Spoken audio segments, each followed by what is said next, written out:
Chapter 299. After returning to Star City, Thea was quickly surrounded by many miscellaneous matters. The first to bear the brunt was to increase cooperation with the military. Both parties tested each other and got what they needed. The military believed that they could rely on Thea, a second-generation official on the same side as them, to clamp down on more and more unidentified superheroes. Thea also needed their tacit approval to continue making friends with the upper class and weave a huge network of connections. Both parties hit it off immediately. Quinn Corporation received a huge order from the military, which indirectly raised Quinn Corporation's not-so-good reputation. It also effortlessly received the task of rebuilding Seaside City. On the other hand, Thea also accepted the title of the military's special affairs consultant and promised to help the military solve some problems within a limited range. Although Diana had been found and the two of them met on weekends from time to spar, the construction of the temple did not stop. After all, it was the mission of the goddess of the night. Whether it was for the sake of reputation or practicality, it had to continue. Fortunately, this matter was not a big deal, but it was really not a big deal. With the tacit approval of many lobbyists and the military, the government finally officially submitted a consultation to the Turkish side. Of course, the so-called consultation was no different from an order.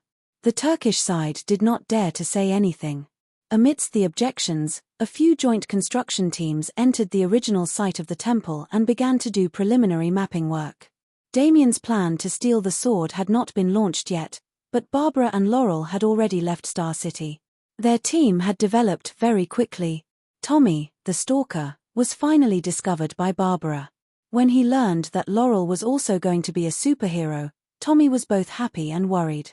He shamelessly snuck into the originally all-female Raptor squad. Not long after, he rescued Helena, who was being chased by her biological father. The few of them fought bravely and defeated the Italian mafia. Helena, whose boyfriend was killed by her biological father, was very confused. She gave herself the code name Huntress and joined the small team in confusion. Thea was worried about them and flew to Gotham overnight. She saw that the team's cooperation was actually quite good.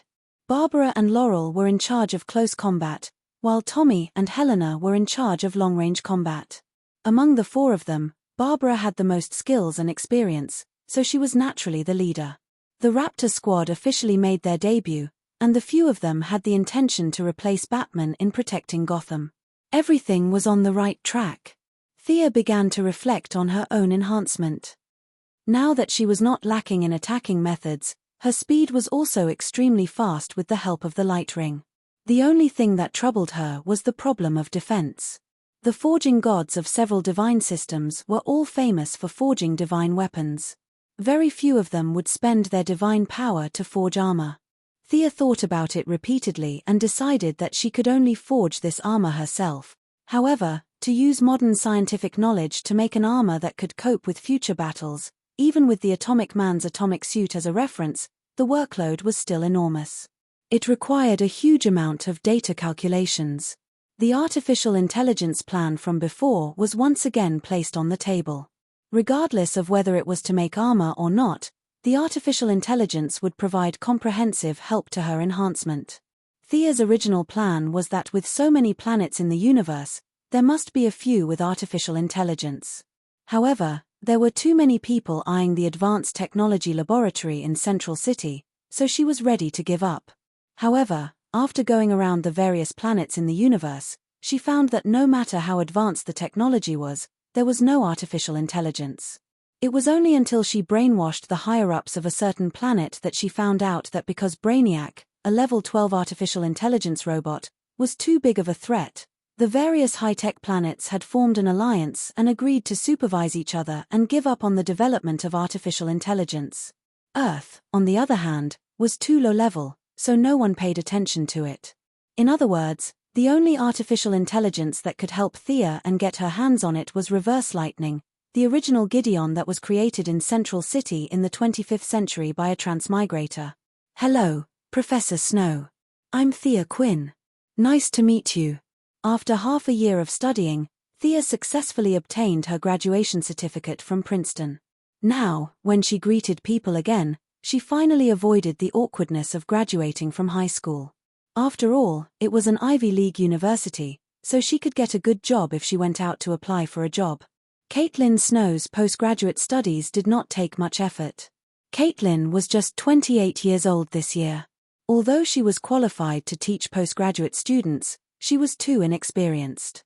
Those who graduated from famous schools looked down on her, and she also looked down on those who came from ordinary schools. In the past few years, she had not seriously taught any students. Caitlin Snow's mother ran a large-scale pharmaceutical company. She also knew Moira.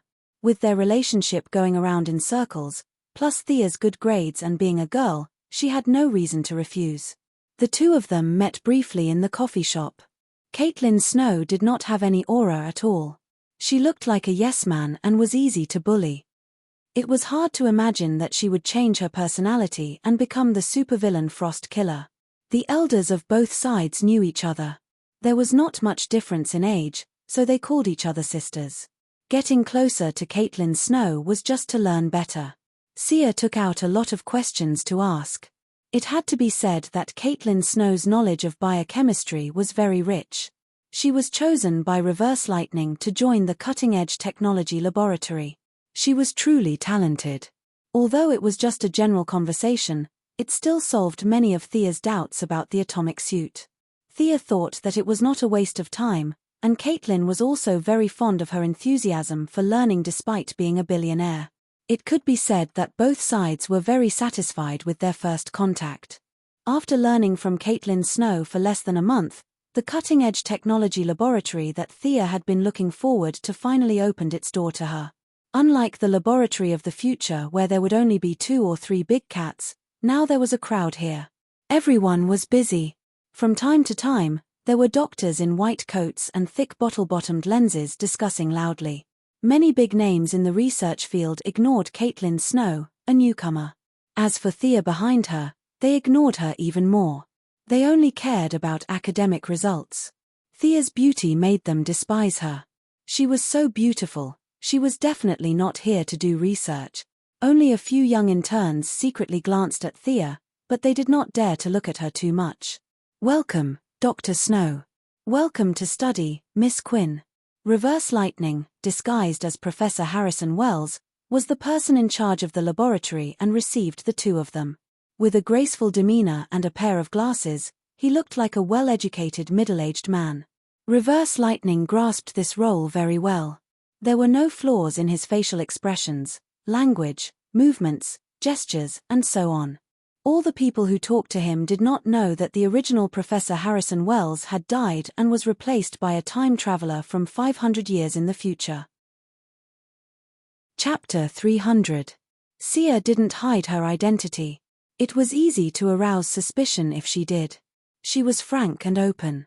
Those who knew her identity would naturally know, and those who shouldn't know would never know. The Quinn Group also donated funds to the cutting-edge technology laboratory. She acted neither servile nor overbearing and spoke very politely. "Dr. Wells, your place has really opened my eyes.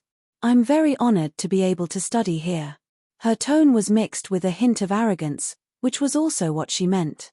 Young tycoons in Europe and America, like Atom Knight Palmer, were talented and devoted to learning, but most of them were ignorant and looked down on others. Oliver and Tommy were typical examples. The elegant Harrison Wells did not care about her arrogance at all. He smiled like a spring breeze and said, "I hope you didn't come in vain. Our laboratory is very good." After that, he shook hands with the two and ended the conversation. He had a lot of work to do. To some extent, Thea's real identity played a role in him being able to take time out to meet the two. After the person in charge of the laboratory met the two in person, they still had to work. Even if the president's daughter came, they could not afford to be idle. Caitlin Snow was assigned to the biology team. The team leader was an old virgin of African descent. When she saw their appearance, she snorted. Thea was dressed normally today, but it was hard for her appearance not to attract attention. Caitlin was a little dogmatic and strictly followed the workplace rules. When she arrived at the laboratory, she was still wearing a tight skirt and thin high heels. Plus, she looked very easy to bully. It was impossible for the old virgin to hit it off with her at first sight. "From today onwards, you'll be in charge of this place." The old virgin, who looked like Pigs's second aunt, led the two to the northwest corner of the laboratory. She pointed to a row of bungalows and then walked away with her huge hips swaying. The two looked at each other. Caitlin was not a fool. If she did not feel anything when being targeted, there must be something wrong. However, she really did not know how she offended the old virgin. For a moment, she was a little confused and bit her lip. Thea did not care. In this society, people judged people by their appearance. Superficial people were everywhere. She could not be angry. "Let's go in and take a look." Thea was not afraid at all. Even if it was an alien teleportation portal, she could still fly back. She pulled Caitlin along and walked in. Those who did not know would think that she was a teacher and Caitlin was a student. As soon as they entered the room, the pungent smell almost made the two of them fall over. "Damn it." Thea gritted her teeth and looked at the hundreds of cages in the room and the orangutans in the cages. The aura of anger and fear leaked out a little. The originally noisy gorillas miraculously quieted down, and a few of them even made the sound of teeth chattering. Let this old lady raise gorillas. Thea tried her best to calm her emotions. She was afraid that a red light ring would fly out from the depths of the universe. That would be interesting. In his heart, he tried his best to tell himself not to be angry. Being angry would hurt his liver and a bunch of other messy things. The last person who angered her to this extent was Senator Hammond from Seaside City. However, he was still a person in power. This old African virgin was nothing. Their original plan was to get the AI and run away. However, the first step had gone wrong. Their appearance had attracted hostility, and they were sent to a place that was so far away from the laboratory. Although this experience helped Caitlin gain a lot of sympathy from the male researchers, it did not help Thea at all. Seeing Caitlin's blank expression, Thea was used to giving orders. She did not wait for Caitlin to come back to her senses and shouted, "Is anyone here? Who's in charge here?" It was impossible for the two women to take care of hundreds of gorillas. There must be a professional keeper here. The two women's main job was to do biochemistry research, which was Caitlin's specialty. One in the east, two in the west. Soon, 7 people stood in front of Thea. "Just the few of you? My name is Thea Quinn. This is Dr. Caitlin Snow, who has just taken over this place. You can come to us if you need anything in the future. If there's nothing else, you can go about your business." Thea introduced herself casually. Let alone 7 people, even if there were 70,000 people, she wouldn't have any stage fright. Among the 7 people, there were 3 women and 4 men. They looked young and childish. The young man in the lead wanted to say that these gorillas were very irritable and should apply for some tranquilizers from the laboratory. However, when he was about to say it, he found that the place was quiet today.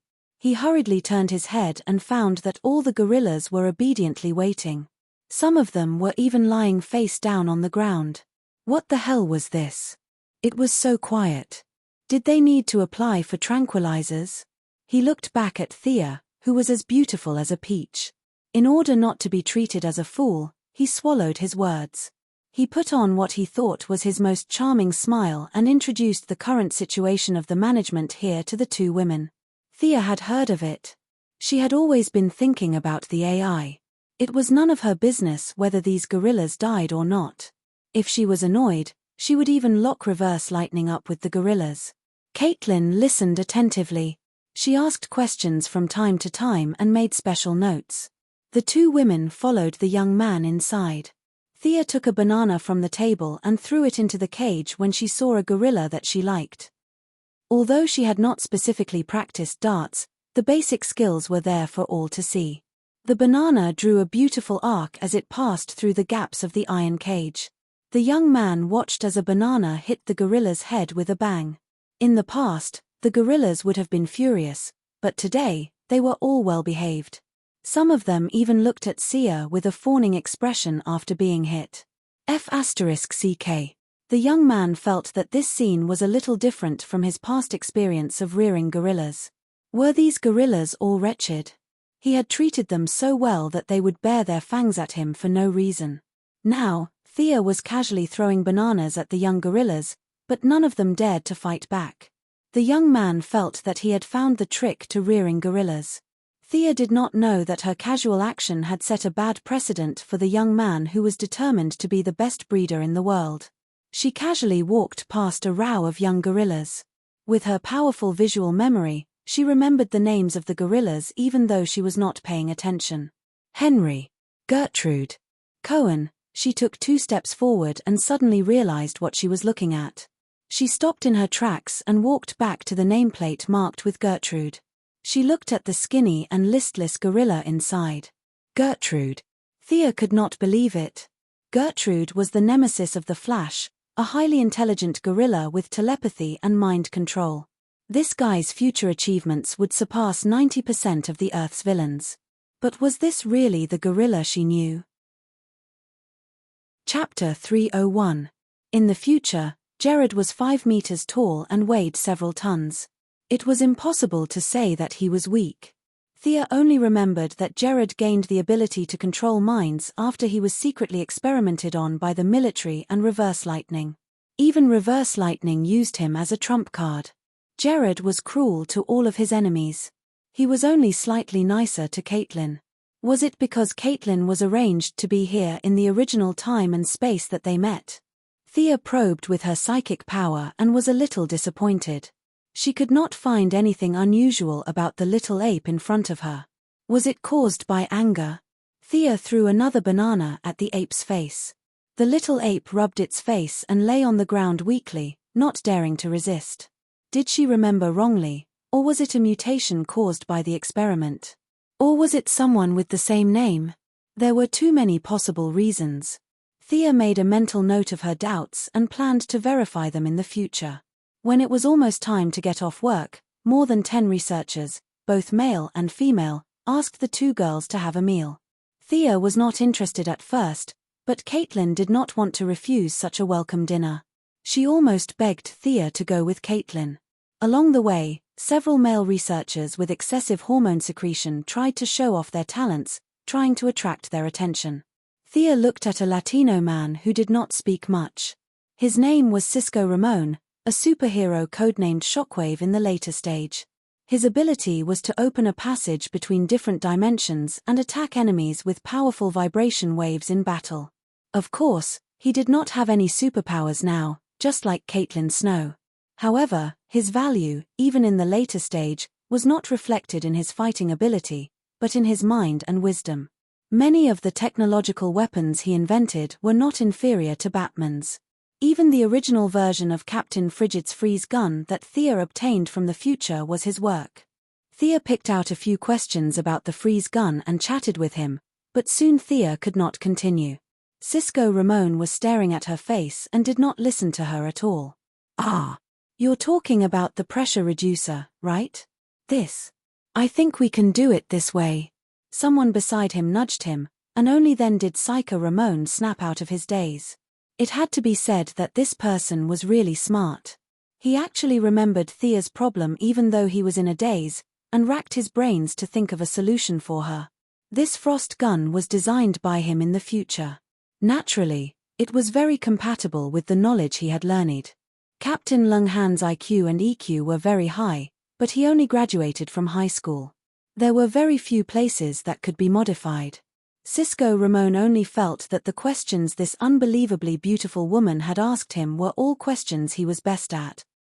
At first, he was still a little nervous, but when it came to topics he was good at, he did not have to use too much of his brain. From the beginning, he could draw inferences about other things from one example to the next. Even though he did not really understand what Thea was asking him, he still broke it down and explained it to her. Cisco Ramon did not have a doctorate. In addition to his ordinary appearance, he kept a low profile among a group of academic giants. Later on, he and Caitlin Snow became important members of the Flash team. Even Reverse Lightning praised Cisco Ramon as his son. This was not about his looks, but Cisco's intelligence and wisdom had moved Reverse Lightning, who had transmigrated from the 25th century. The relationship between Cisco Ramon and Reverse Lightning was a little like the relationship between Malcolm and Oliver in Star City. They had mutual recognition and admiration for each other, but because they were in different positions, they had to kill each other. Could it be that this beautiful woman has taken a liking to me? Seeing that Thea was listening attentively, Cisco Ramon could not help but think. For a moment, he felt so happy that he could fly. He explained everything he knew, whether it was related or not. Thea felt that she had learned a lot. After all, Captain Lang Han was the original creator of the frost gun. He was able to analyze the principles behind many things that Captain Lang Han did not know. She believed that as long as Thea summed it up, she would be able to create the frost gun when she returned. When you heat the aziridine to 100 degrees Celsius, and at the same time add the ring 3 structured polymers. Can you do this? After asking about the frost gun, Thea began to ask about the atomic suit.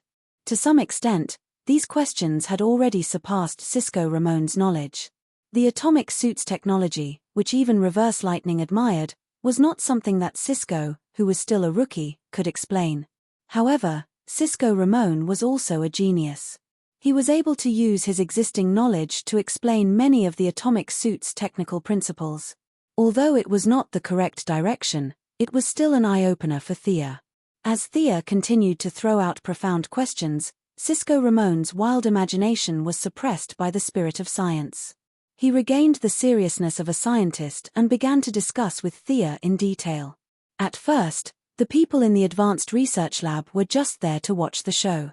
However, as the content of the discussion became deeper and deeper, the few people who thought that they were scientists also joined in. This made Ronnie Raymond, who had been preparing for dinner all afternoon, feel a little depressed. Shouldn't they be talking about fashionable men and women? You guys are here to cause trouble by discussing all kinds of chemical reactions in the bar. More importantly, he had seen Thea's picture before. When he saw the people around Thea fawning over her, he could not help but sneer. These idiots don't know anything. The chairman of the Quinn Corporation is worth billions. Why would she be interested in ordinary people like you? Ronnie Raymond's family background could barely be considered top-notch. He had access to a lot of rumors, both true and false. The most popular rumor in the small circle was that this Thea had bewitched Bruce Wayne of the Wayne Corporation. The two of them were working together to build some kind of temple. Many people overinterpreted the rumor and thought that the temple was fake. Why would they need to test the reaction of the higher-ups? It was an obvious thing. The Wayne Corporation and the Quinn Corporation were going to form a marriage alliance. The alliance of the two giant corporations would attract the interests of all parties. Therefore, they made up a story about building a temple to test the reaction of the higher-ups. Competing with the playboy Bruce Wayne? Ronnie Raymond had never thought that it would be so challenging. Thea was not on his list of targets. His target was Caitlin Snow. The two of them had similar family backgrounds and were about the same age. Most importantly, Caitlin Snow looked weak and easy to bully. She was the most suitable candidate for him. Thea went on dates with Diana on weekends. In her free time, she studied magic and the new armor. She did not care about the gossip at all. Batman thought that this kind of thing was not worth mentioning and did not take it seriously at all. Therefore, the rumor had been spreading in a small circle and did not cause a big stir at all. Some people even thought that they had inside information and wantonly stocked up on the stocks of the two companies. Of course, this was a story for later. Chapter 302. Cisco Ramon didn't know the secrets of the so-called upper class. He only knew that a beautiful girl was listening to him attentively. Although he was born a commoner and looked ordinary, his heart was about to jump out of his chest. He didn't think too much about Thea's ridiculous questions. He only hated himself for not reading more books and learning more knowledge. Thea nodded silently. After Cisco explained with all the knowledge he had learned in his life, and with her efforts during this period of time, she finally understood about 50% to 50% of the Atom Man's suit, but this was the limit for now. The current Cisco Ramon was still a far cry from the Atom Man in his prime. Plus, the two had different research directions. To be able to explain to this extent was already a testament to his research ability. Unfortunately, this guy was going to be a celebrity in the future. Knowing his achievements, Reverse Lightning would never let him go. Otherwise, he would definitely be a good helper in the Quinn group. The gathering didn't last long and soon dispersed. After all, there was a lot of work in the laboratory, and it was enough for them to get to know each other. Cisco Ramon didn't call for a cab.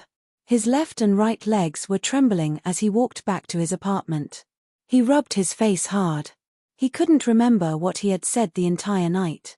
All he remembered was that he had discussed applied science with a beautiful woman for half a day. Hating his lack of knowledge, he took out 2 books and prepared to read more. Unfortunately, after 10 minutes of reading, he didn't understand a single word. He took out his computer and prepared to search for Thea's information in case he needed it. He could become good friends with Felicity in the future, and his computer skills were also good, but the information he found still made his heart sink. His mother was the mayor, and he was the chairman of a listed company. He could find a recent photo of Thea and the new mayor of Seaside City at a press conference at the site of the city reconstruction. In the photo, Thea was dressed more maturely than she was tonight, but there was no mistaking her appearance. It was the same person. Sigh. Cisco Ramon threw himself on the sofa. No matter how talented he was, he knew that the gap between the two was boundless. They were not people from the same world at all. His budding good feelings were splashed with sulfuric acid by the cruel reality. This was the true portrayal of his heart. Although he knew it was impossible, he still secretly observed Thea for 2 days.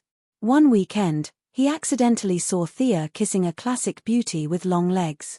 Only then did he completely give up on this muddle-headed relationship. That woman was also breathtakingly beautiful. Saika couldn't tell which of the 2 women was prettier, but he knew that he had no chance. Cisco Ramon walked back to the laboratory alone, still feeling gloomy about the scene he had seen. Damn it, 2 such beautiful women together. What a waste of resources. Since such a beautiful and rich woman was working hard to study, then a poor person like him who could not be seen in a crowd could not slack off.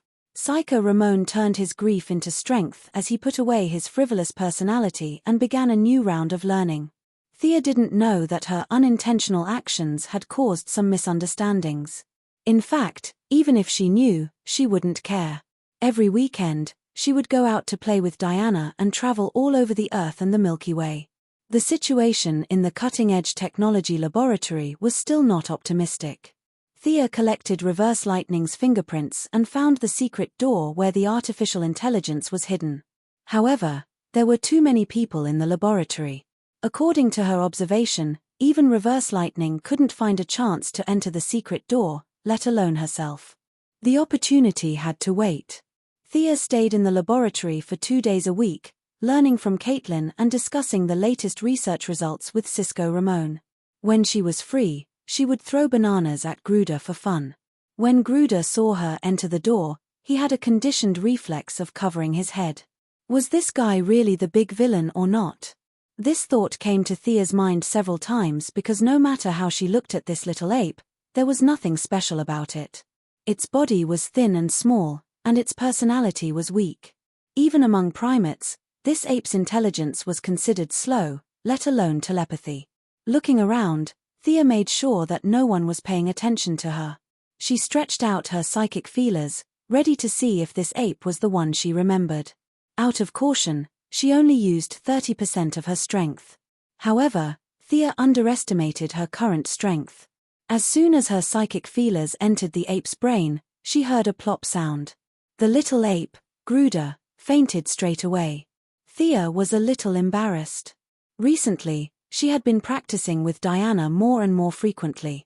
Although her psychic feelers only increased a little each time, with the help of the divine power, her psychic feelers were far stronger than usual. Seeing Gruder fainted so quickly, Thea knew that she had used too much strength. When she muttered in her heart that she should have used 10% of her strength, Gruder woke up again in a daze. Although the little ape's eyes were still blank, Thea's psychic feelers found that there was something different about it. This ape was stimulated by her to the point that it had a little bit of intelligence. It was not a psychic attack, and it did not even have basic logical thinking. However, this ape had surpassed its peers in terms of intelligence. What the hell is going on? Thea couldn't believe her memory. She was the one who saved the dead man. Could it be that Gruder's telepathic ability was also accidentally created by her? She thought of the sentence that Gruder always said, "Gruder doesn't like bananas." If this had nothing to do with Thea throwing bananas at him every day, Thea would not believe it. Cause, result, past, and future. All kinds of thoughts kept colliding, and for a moment, it was a little creepy. Did she get the memories and change their fates, or did she change their fates in the first place? Thea did not know. She could only continue to pay attention to the follow-up development. Although it was a little hard to believe, Thea still found that Gruder was becoming more and more different from his peers. The confusion in his eyes was gradually dissipating, and his body was getting stronger. When the keepers fed him, he could use some simple pleasing expressions and body movements to get more food. All signs indicated that this ape was on the path of rapid evolution. Thea observed for 2 more days and decided not to wait any longer. She was 70% sure that this ape was Gruder, the one who had beaten the Flash. Those who are not of my kind must have a different heart. This was the true portrayal of Gruder's life. He had always thought that he was better than human beings, and his life's goal was to destroy human beings more efficiently. Gruder was completely different from the dead. Although the dead were jerks, they were essentially good people. Chapter 303. If Thea was a true hero from Earth, he would have killed her without hesitation. Unfortunately, she was not. If she was not an Earthling, then what about all the aliens in the universe? Although Grood was a freak in the eyes of the people on Earth, there were countless creatures that were even weirder than him in the universe. They couldn't just kill all of them in the name of justice. Thea wanted to imprint her own mark on Gertrude's mind before he grew up. The mark would grow stronger as Gertrude grew, but at the same time, it would also give him power. This power was none other than the hinting technique that Thea used to deal with the leaders of the Owl Court in Gotham. As Gertrude's mental power broke through the threshold of his species, he would usher in an unprecedented period of growth. At that time, the hinting technique that was imbued with Thea's mental power would be completely integrated with Gertrude. If nothing went wrong, it would become a powerful skill that would become famous in the future: mind control. It's hard to imagine. I really created this guy, Thea muttered to herself. Everything was so strange. It was her secret intervention that created the gorilla that would shake the entire central city in the future. Gertrude was not a mutation caused by the military's experiments. It was understandable that the military had done thousands of experiments, but why was Gertrude the only one that stood out? It was because there was a mastermind behind it, and the military was just a scapegoat. Without any self-awareness of being the mastermind behind it, Thea's psychic implantation was unusually smooth. Gertrude's resistance was weak and almost non-existent. Her psychic implantation was like a fierce robber. She kicked the door open and moved into the best house. No matter how much the robber yelled, he would not make a sound. Thea did not stay in Central City for long. She hurried back to Star City because Malcolm had returned from his trip around the world. Malcolm, who had been working hard, did not look as gloomy as before. His originally white skin had a tendency to develop in the direction of tanning. "I've gained a lot. I've found an important clue about the Merlin family." This was the first sentence that Malcolm said when they met. Now, that necklace was nothing to Thea. She had already completed her foundation. The first half of the necklace was a wind elemental acceleration spell, while the second half was a water elemental healing spell. With Thea's current attainments in magic, she could easily cast it. However, seeing how serious Malcolm was about this matter, she did not say much. "You seem to have a lot of connections with the military now," Malcolm asked worriedly. Cooperation with the military is inescapable for the development of the Quinn Group. On the other hand, it can also deepen my mother's foundation in the political world. They complement each other, Thea answered with certainty. The United States was a global hegemon, and its military was far more powerful than what the media had reported. Although she knew that there would be a lot of trouble, this was the price to pay for climbing to the top. Malcolm stared into her eyes for a long time before nodding. "All right, I trust your judgment." He then took out a stack of documents and handed them to Thea. "What is this?" Thea flipped through the documents. The shares of the Merlin Group. You want it? Yes, your achievements far exceed mine. The Merlin Group is just a past for me. It's also a burden for Tommy. Although I don't know what your plan is, it'll increase your weight in the military. Malcolm's face was solemn when he said this, but his words were full of love. Even though Thea did not show her feelings easily, her eyes were still a little red. She did not know whether she should accept this gift or not. Take it. I'll stay in England for the next few years and continue to investigate. Tommy. I think is doing well in Gotham. I still have a lot of property that he inherited. It should be enough for his daily expenses. My daughter, you are my pride. You are a gift from the gods. There's not much I can do for you, but you must accept it. Don't expose our relationship. You know how much Tommy loves his mother. If he knows the truth, our relationship as father and son will be over. You must keep it a secret. Thea's nose twitched. The father-son relationship was just an excuse. Malcolm was afraid that her identity as an illegitimate daughter would be a stain on his reputation. He used a casual tone to cover up their relationship. Daddy. Thea could no longer control her emotions. Even though she felt sorry for old Robert, she was still touched by Malcolm's fatherly love. All right. You're so busy. Take the documents away. We'll hold a press conference in a few days. Malcolm shoved the documents into her hands and pushed her out of the room. Thea smiled. The old man was not good at expressing his feelings. His eyes were red around the rims, even though he was speaking harshly. Thea went through the documents when she returned to her residence. They were notarized documents for the gift of shares. She just had to sign it and it would take effect immediately. Thea kept the documents after reading them. She was not in a hurry. She took out the few drops of God's blood that she had collected after the battle with Horus. There were 6 drops in total. 4 of them were ordinary drops and the other 2 had higher energy content. 1 drop of the ordinary God's blood was used to save the atom hero. Thea absorbed another drop on Paradise Island. She also absorbed a drop of the higher energy content later. There are only 3 drops left. How do I split them? Thea rubbed her chin and pondered. She had originally planned to give 1 to each of her parents and the rest to herself. However, the God's blood was no longer of much help to her body. Even if she sparred with Diana a few more times, the effects would be better than the God's blood. She decided to leave 1 drop for Tommy. Although he did not know about their relationship, he had given up the Merlin Group. No matter how she looked at it, she should compensate him. However, the drop of high-energy God's blood gave Thea a hard time. The energy was too high for ordinary people to absorb. No matter who she gave it to, they would die. Thea could only continue to flip through the magic books and consult Psyker in Central City. Finally, she came up with a way to combine magic and technology. Whether it was Malcolm or Moira, their bodies had already entered a period of decline. Even absorbing ordinary God's blood was a very troublesome matter. Psyker did not know what she was going to do, but he still came up with a good idea. A drop of God's blood would be divided into 12 portions and injected intravenously every month. After a year, 70 to 80% of the God's blood could be absorbed. As for the drop of God's blood with higher energy content, Thea divided it into 24 portions. She gave half to Tommy and the other half to Oliver.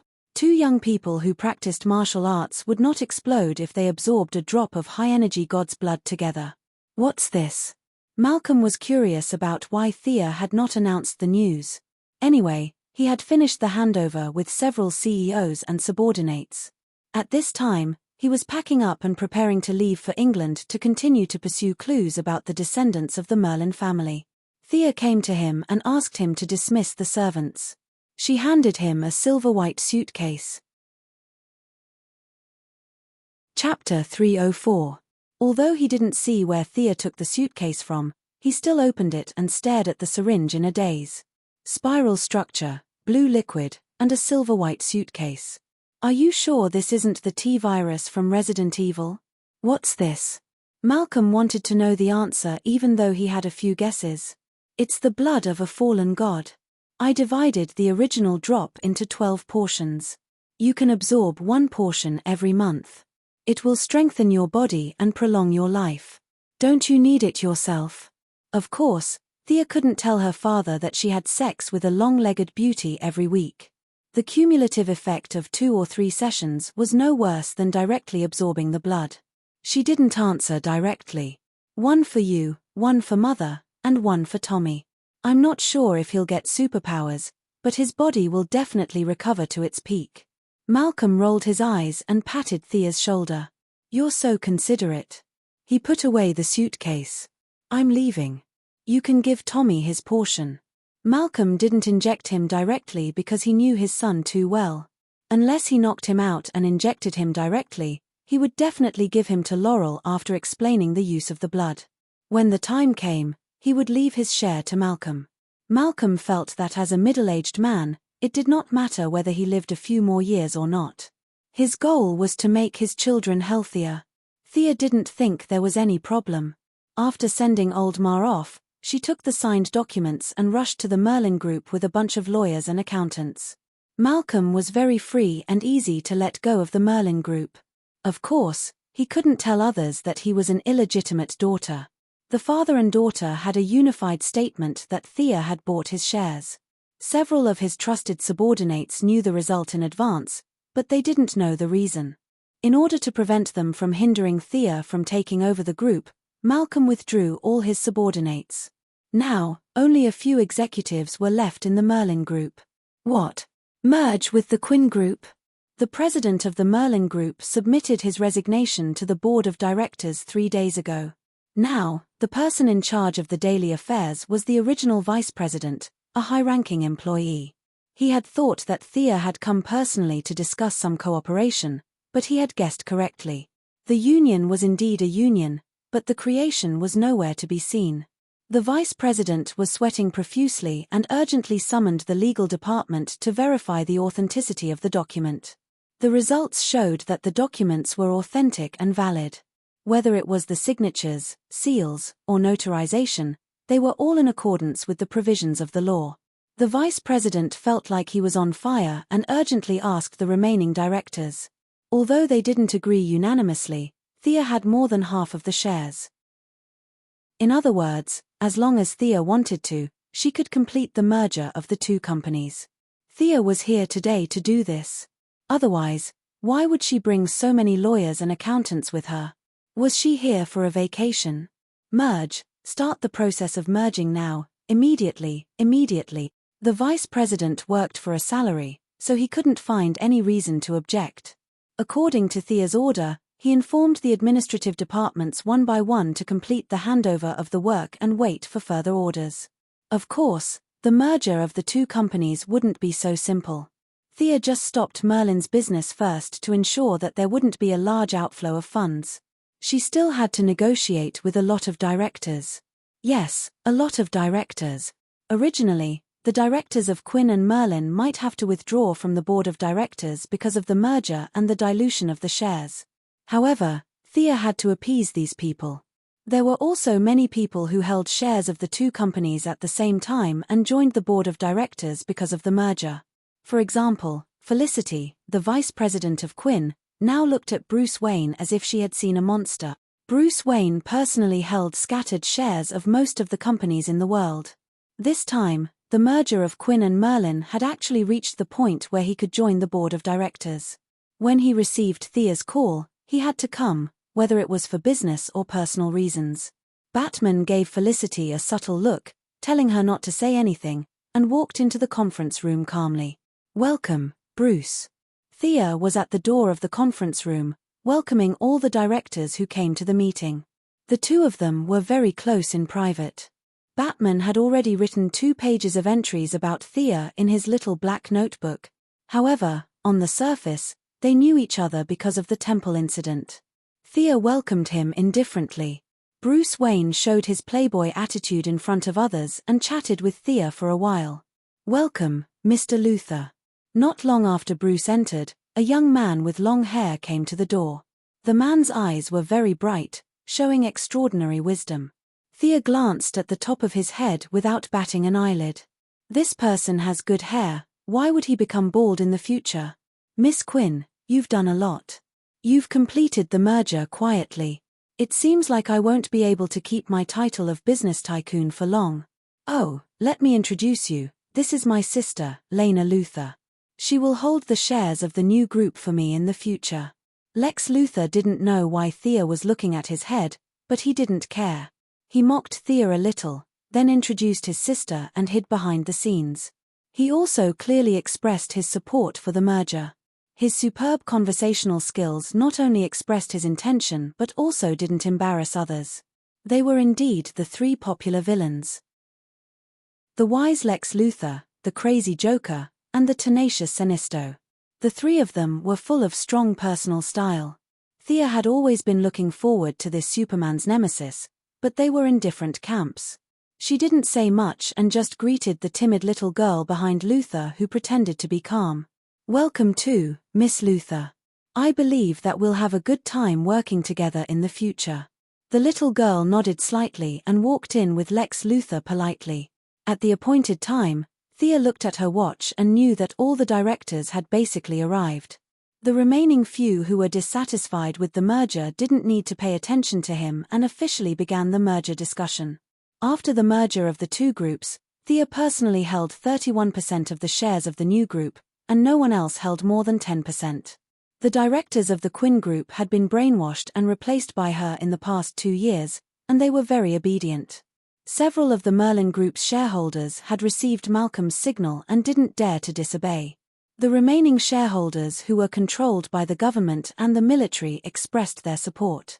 The scattered shareholders represented by Bruce Wayne and Lex Luthor also didn't raise any objections. A giant multinational business group with a market value equal to that of the Wayne Group and the Luthor Group was born in this conference room.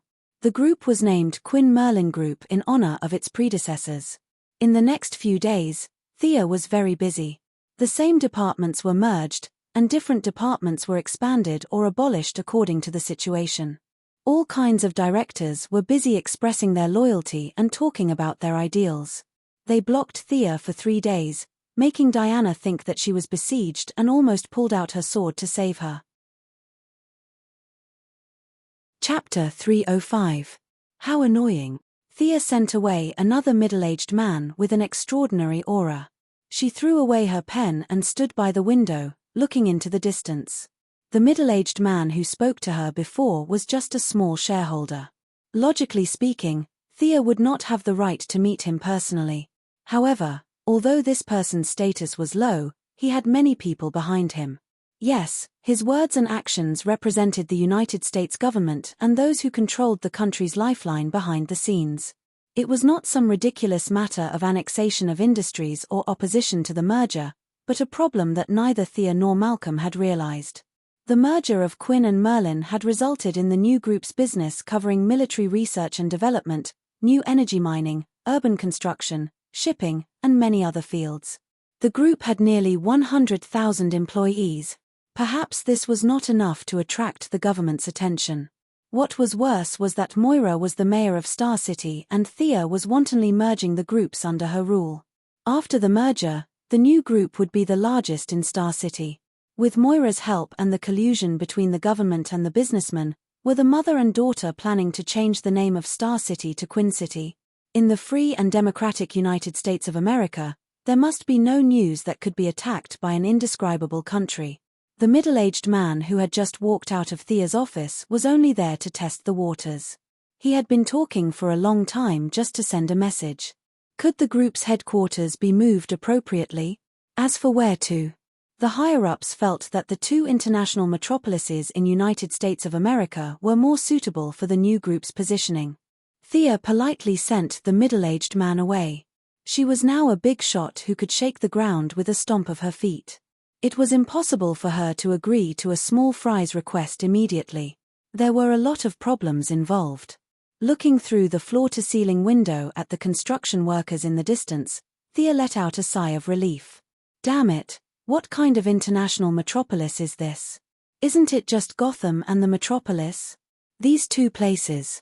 From a business perspective, the metropolis was definitely beneficial for the group's development, but Thea really did not want to go. How free was she to go to the metropolis and Gotham to make money? However, It was indeed inappropriate not to move. At least it would affect Moira's career. This was something Thea did not want to see. Which was more important, the value of her mother's life or the safety of the group's employees? Thea didn't even think about it and automatically chose the former. From her point of view, Metropolis and Gotham were definitely in danger, but with her current strength, the danger was not great. The speed of the yellow light ring was the fastest among all the lights. If even Thea could not escape, then there were not many who could. He told his assistant to check if the corporation had any land in the Metropolis or Gotham. The new headquarters had to be built tall and big. Once the news spread, the government would know what he meant. They would also take care of him within the rules. Fortunately, the relocation of the headquarters could be delayed for a long time. In the short term, Star City was still Thea's headquarters. However, there was only one headquarters. Should he choose Metropolis or Gotham? Although Gotham was very familiar, Thea did not like the weather there. Although they did not stop the rain, the clouds accumulated too quickly. If they relaxed for a few days, the sky would be filled with dark clouds again. Although Thea could absorb sunlight and moonlight, she could not absorb sunlight that was blocked. If she stayed in Gotham for a long time, her speed of strengthening would be much slower. On the other hand, the Court of Owls was involved in all aspects of Gotham. Logically speaking, if she brought a large corporation there, it would definitely cause conflict. If the conflict was small, it would be easy to expose the fact that she secretly controlled the court. If the conflict was big, it would be too troublesome to fight with her own people. After considering all the factors, Thea gave up on Gotham and prepared to move to Metropolis. The government was very happy to hear that she was going to move to Metropolis. They did not know about Thea's concerns. From their point of view, they also hoped that Thea would go to Metropolis. Gotham was chaotic and disorderly. Wayne Enterprises was controlled layer by layer. The government was not afraid of Bruce Wayne doing anything big. On the contrary, the extremely egotistical Lex Luthor was a headache for them. The Luthor Corporation was impenetrable under his management. Lex's parents had deep connections in Shangzhengjun, so they could not touch him. Lex Luthor had a genius mind, an arrogant personality, and huge financial resources. How could he not arouse fear? How could that be?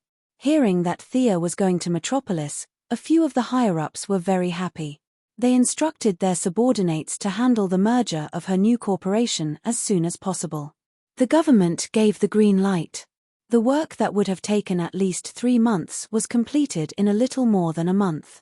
The Quinn Merlin Corporation's big name officially appeared on the stock exchange. Although the shareholders did not understand how these two corporations, whose businesses were not related at all, could be combined, a large number of people still eagerly threw money into the Quinn Merlin Corporation when they saw the corporation's new shares soar. Because of the government's influence, either overt or covert, Thea's personal value reached an all-time high. It even approached Bruce Wayne for a while. Many calm shareholders quickly figured out that something was wrong and sold a portion of their shares. However, Thea, who had invested a lot of money beforehand, still made hundreds of millions of dollars by buying low and selling high. If this large sum of money was placed in an indescribable country, it would definitely be invested in real estate. However, Thea took out a map and looked around, trying to find a city without a superhero. Unfortunately, she could not find it. If she bought a house in this world, she would just be waiting to be flattened by bad aliens.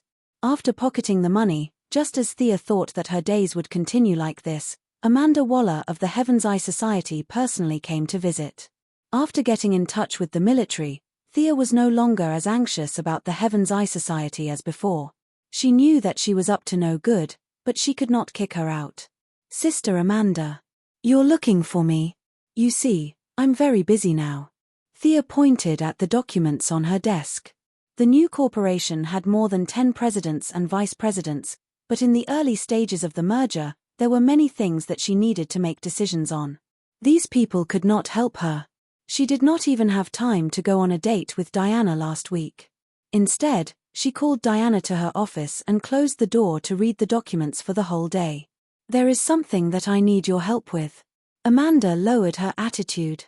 She was no longer the kind of person who would come and go as she pleased. Thea was not someone who did not know what was good for her. Since she had received respect, she put down her pen and waited for her to continue. I have a doctor named Joan Munn in archaeology. She's very capable. A month ago, she accidentally fell into an ancient cave while she was on an expedition in Peru. After we rescued her, several medical experts couldn't do anything about her condition. Her consciousness seems to be a little confused. I heard that you have some healing abilities. Can you help me take a look? Chapter 306. Thea thought for a while. She had never heard of this name before. It was most likely a mental patient, so she did not pay much attention to it. She nodded and told them to contact her whenever they had time. 3 nights later, Thea arrived at the meeting place on time. Lara Michaels was the one who greeted her. Thea thought that Amanda had gone to Hong Kong to train Olivier again. I haven't thanked you for saving me last time. The mature girl, Lara, greeted her with a smile. The 2 agents who had entered the base with them in Seaside City had died on the spot. The only reason Lara was still alive was because Sia had helped her out for the sake of an acquaintance. Thea immediately said that it was not worth mentioning. After all, it was a piece of cake for her. If she was stronger, the other 2 agents would not have left her in the lurch. The 2 walked into the hospital that belonged to the Heaven's Eye Society. Patients of all shapes and sizes walked past them from time to time. Some thought that they could fly, some thought that they were rocks and wanted to bang their heads against the wall. It was as if they had returned to Arkham. After passing through a few checkpoints and entering the underground facility, Thea saw the patient who needed her treatment. You think this person is mentally ill? The woman in front of her was petite. Her skin was pale, and her blood was bluish-purple. The woman was tied to the bed with a rope. Her body was twisted from time to time. Her eyes were rolled back, and white foam was coming out of her mouth. She looked like she was mentally ill. However, looking at her pale face and the sharp nails on her hands, she seemed to be cursed. Sister Lara, why does this patient have such long nails? Don't you cut them for her? Thea asked as she pointed at the woman's fingers that looked like chicken feet. Lara had been running around the world. It was her first time seeing this patient. She felt embarrassed and immediately asked the person in charge. The Heaven's Eye Society paid them so much, but this patient's nails were almost longer than her fingers. Was this how they lived? I'm innocent. Miss Lara, we hold her down and cut her nails every day, but she grows really fast. We can't do anything about it. If you don't believe us, we have video evidence. The person in charge was a fat woman who weighed more than 100 pounds. When she heard Lara's question, she kept saying that she was innocent. She swore to the heavens that she did not do anything wrong. It was the patient who grew fast. How can it grow so long if you cut it every day? Thea didn't say anything. Lara stared at the fat woman with an unfriendly expression. This woman seemed to have eaten a lot, and her face was oily. Where did the money come from? It must have been secretly embezzled. The fat woman's expression was very vivid, as if she had been greatly wronged. She patted her chest loudly and insisted that she had been cutting it every day recently. Lara laughed coldly. H, you've been cutting it every day recently because we gave you 3 days' notice. In order not to make a fool of herself in front of Thea, an outsider, Lila suppressed the anger in her heart and prepared to teach her a lesson later. Thea didn't care how much money they were greedy for. She just wanted to finish the mission as soon as possible. Do you have the patient's brain scan report? The fat woman stammered and couldn't say anything. Lila was completely furious. Are you kidding me? It's such a reasonable request, and you can't even afford to take a look at the film? Did you not take a picture at all? You reported that this woman was crazy, but you didn't treat her at all. Let me explain. The fat woman saw that Lila was about to explode. She immediately took out a stack of films from another drawer with a movement that didn't match her body shape. There seems to be a shadow in this patient's brain. Our detection equipment can't distinguish it at all. Lila pulled it over and took a closer look. The fat woman wasn't lying. Whether it was the angiogram or the CT scan of the head, They all showed an ink-like black shadow. Thea, take a look. Lila flipped through the films and handed them to Thea. Thea flipped through them and thought to herself. If the fat woman didn't sell the new equipment and bought an old one from an Indian hospital to make up the numbers, these images showed that there was something wrong with this woman. Even if the clown woman was crazy, she could still scan the brain's brain. This black shadow, was she still human? Since science couldn't be relied on, magic could only solve the problem. Although Thea consciously avoided using magic in her daily life, she still had to use it when necessary. She opened the Eye of Horus and scanned the patient's brain. The moment her eyes made contact with the black shadow, a large number of scattered memories followed her line of sight and entered Thea's mind. Sacrifices, blood, a large number of villagers who died of illness, mountains in the distance, and chaotic fragments of memory attacked Thea and made her take a step back. What is this? As if some kind of signal had been activated, Thea's spying ability of the Eye of Horus triggered the dissatisfaction of the monster in the woman's body. A mist of magic quickly spread around. Lila, who was still alert, immediately took out her pistol and asked in a stern voice. The fat woman was a little slower than her. Ghost. The fat woman screamed and hid under the bed in fear. Unfortunately, she usually ate too well, so her whole body was short and round. Her head and upper body could barely fit in, but her huge butt was still exposed, making people have the urge to kick it. As the monster's magic spread, the lights in the entire underground area went out. Several armed guards outside the door quickly rushed in. As for whether they were here to protect Lila or the fat woman, no one knew. Charming witch. What kind of name is this? It took Thea some time to process these memories. She was very experienced in brainwashing people. She discarded the meaningless trifles and tried to find the memories of the time, places, and people. After that, she sorted out the whole life track of the victim. The result made her speechless. This woman turned out to be a pure magic user, and if she remembered correctly, this woman was the boss of the movie Suicide Squad.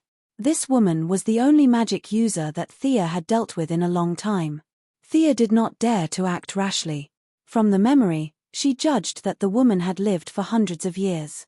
In theory, she had a lot more magic power than herself, but she did not seem to be very good at it. At this time, the charming witch was wearing a crescent moon headdress. Her whole body was as black as ink, and her messy hair was scattered over her shoulders. She curled up in the corner of the room and looked at Thea with dull eyes. She knew that she had suffered. Joan Munn had interrupted her sleep. Joan Munn was just an ordinary person, and she did not have any magic power at all. Both of them were in pain when she possessed her. Now that she was stimulated by Thea's Eye of Horus, she was not prepared at all and appeared in front of others. The plan had not yet begun, but it seemed that there was a possibility that it would go wrong. Thea was afraid of her strong magic power, and the charming witch's body was stiff, so her magic power was not working well. The two of them were in a stalemate, and neither of them dared to make the first move. Chapter 307. What is this? Lara's hands trembled uncontrollably as she held the gun. Although the room was dimly lit, she could still see the charm witch's green eyes. This is the monster that possessed your female doctor. Perhaps she was once a human. If I'm not mistaken, she should have used West African voodoo techniques to make herself neither human nor ghost. For centuries, she has been calling herself the Enchanted Witch. There were too many people in the room, so it was not convenient for Thea to transform her light ring. She took out her divine longbow and narked a lightning arrow to guard against any possible attacks. Lara gestured to the few guards behind her, asking them to leave first. The house was too small, and the group of people who rushed in seemed to be very loyal, but they were all fat and strong, blocking the door tightly. Lara did not need their loyalty now, she just wanted to get out quickly. She whispered to Thea, "Can you deal with this black thing? More or less? You should leave first." Thea observed for a while and found the problem with Lara's body. She was definitely stronger than Thea in terms of magic power, but her body was stiff, and she did not know how much power she could use. If Lara was invincible, why would she be so cautious in the corner? Lara did not need her to tell her. She wanted to go out long ago. However, She could not go out with a few idiots blocking the door. She gestured for a long time before she remembered that it was pitch black, and these people could not see at all. She was also afraid that she would expose her position and attract the attention of the thing. She was very annoyed. Lara did not go out, but raised her gun to guard. Thea was fully focused on the charm witch and did not know the truth behind it. She was quite touched. This big sister looked cold, but she was actually very warm inside. Can you understand me? Thea could not stay in this stalemate, so she had to break the silence. Unfortunately, she tried several languages, but the other party was indifferent. She just curled up in the corner and looked at them silently. You don't have a vocal organ? You still don't understand? Can you go back to that body and communicate with us? Thea suggested as she pointed at Jean Munn, who was no longer struggling on the bed. However, the man continued to ignore her. As Thea spoke more and more, the man glared at Thea fiercely like a wolf. They were both magic users, so it wasn't hard to guess what the other party was thinking. What? You've taken a fancy to my body. You want to absorb my magic to rejuvenate yourself, don't you? Stupid. Thea had already killed 1.5 gods. Why would she be afraid of a witch whose body was already half frozen? Sensing that the other party's malice was becoming more and more obvious, Thea knew that the negotiation had failed. She raised her bow and shot out a lightning arrow. Originally, a female revenge arrow was the best choice to deal with her, but he didn't know if this girl had never done anything bad or never had a boyfriend. The vengeance arrow had no effect on her, so Thea could only switch to the lightning arrow as the first attack. The regular lightning arrow didn't have the ability to travel through time and space, but as a divine arrow personally made by Zeus for Thea, its power was far beyond ordinary magic. It was currently Thea's strongest single-target attack. The arrow seemed slow, but it was actually very fast. A large number of electric arcs were constantly generated along the arrow's path. When it hit the charm witch, it even hit a huge ball of lightning. The light of the lightning temporarily dispelled the dark magic in the room. They squinted their eyes and finally saw the face of the witch. Hiss, the sound of people sucking in cold air echoed in the room. The fat woman magically hid in a group of guards and looked at the witch's dead eyes. Her heart trembled. This is a monster. I won't work in this hospital anymore. Thea didn't have time to pay attention to their thoughts. She only knew that her arrow couldn't kill the witch. Instead, the witch's zombie body resisted most of the damage. She didn't stop. She continued to draw her bow and arrows. Fire arrows rained down on the witch's head. Depressing. Thea was a little unhappy. She was also good at dark magic and mind control magic. Their skills even overlapped to some extent. If there were no outsiders, it wouldn't matter. However, there were a lot of onlookers. If she fought with the witch head-on, her heroic image would be damaged. The only thing she could do now was to rely on the magic arrows of the divine longbow to quickly deplete the witch's magic power. Under Sia's torrential rain of bullets, the few ordinary people in the room regained some of their vision. What else could they say? They ran for their lives. Some of the mentally weaker ones threw away their guns and ran while shouting, "There's a monster, run!" The whole underground facility was in chaos. The panic quickly spread to the buildings above. I'll go up and stabilize the situation. Reinforcements will be here soon. Layla finally found a good excuse and ran out after telling Thea. Thea nodded. She didn't expect her small pistol to do much damage anyway. Without her, it was more convenient for her to use her skills. Seeing Layla disappear into the elevator, Thea finally played her trump card. Clone. Her clone was telepathically connected with her and began to cast spells with her. All kinds of debuffs were applied to the witch and buffs were applied to Thea. After putting on the yellow light ring and conjuring chains to bind the charming witch, Sia didn't stop shooting arrows at all, one after another. By the time she shot her 11th arrow, the enchanted witch's body began to expand rapidly.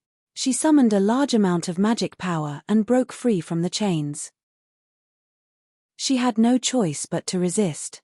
Although she had a strong body and 100 points of fire damage could only deal 30 points of damage to her, there were too many of them.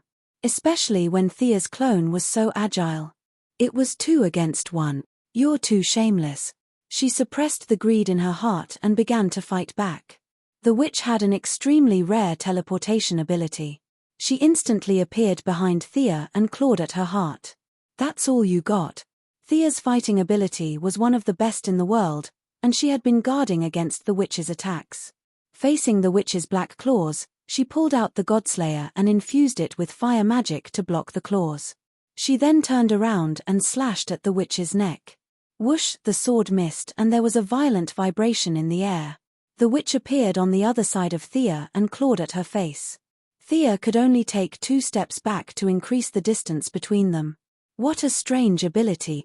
The witch's fighting ability was not worth mentioning, but this teleportation ability made Thea suffer. She constantly used her agility to dodge, and it was inevitable that she would be careless after a long time.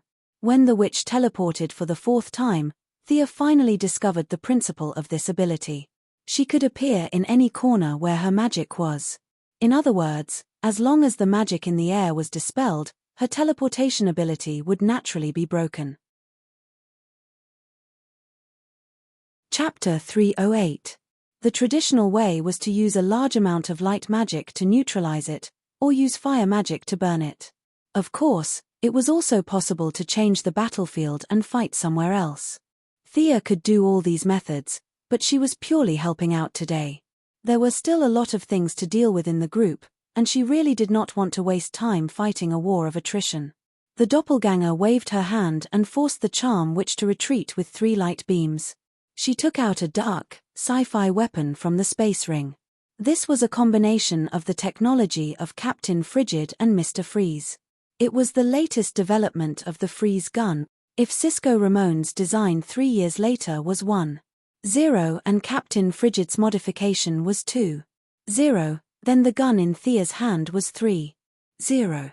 Cisco Ramon had made a great contribution to the design of this gun. Conservatively speaking, this gun was at least 30 years ahead of its time. Bang! Bang! Under the confused gaze of the charming witch, Sia kept pulling the trigger. The cold air that was close to absolute zero froze everything, regardless of whether it was mana or zombies. The charm witch tried to break free from the ice several times, but unfortunately, her body didn't have that much strength. Her magic power also leaned towards the dark attribute and was more proficient in corrosion and infiltration. Thawing out of this big ice block was really not an option. In addition, her mind was a little slow, so Thea did not want to talk nonsense with her. She sprayed 3 layers of ice on the inside and the outside. She put away the doppelganger and the light ring and observed the results of her battle. The effect was really good. This was the power of a technological weapon. Captain Frigid, an ordinary person, had repeatedly tricked the Flash. Although his high IQ was inseparable, this gun also played a part. Phew!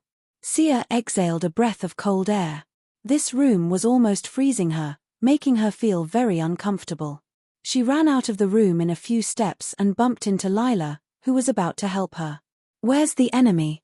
Lila stretched her neck and looked behind her. Her first thought was that Thea was defeated and was running away. Should he run with her, or should he run separately? She did not feel cold during the battle, but after the battle, it was really cold. It was reasonable that Captain Frigid wore a down jacket all year round. Thea was only wearing a short-sleeved shirt.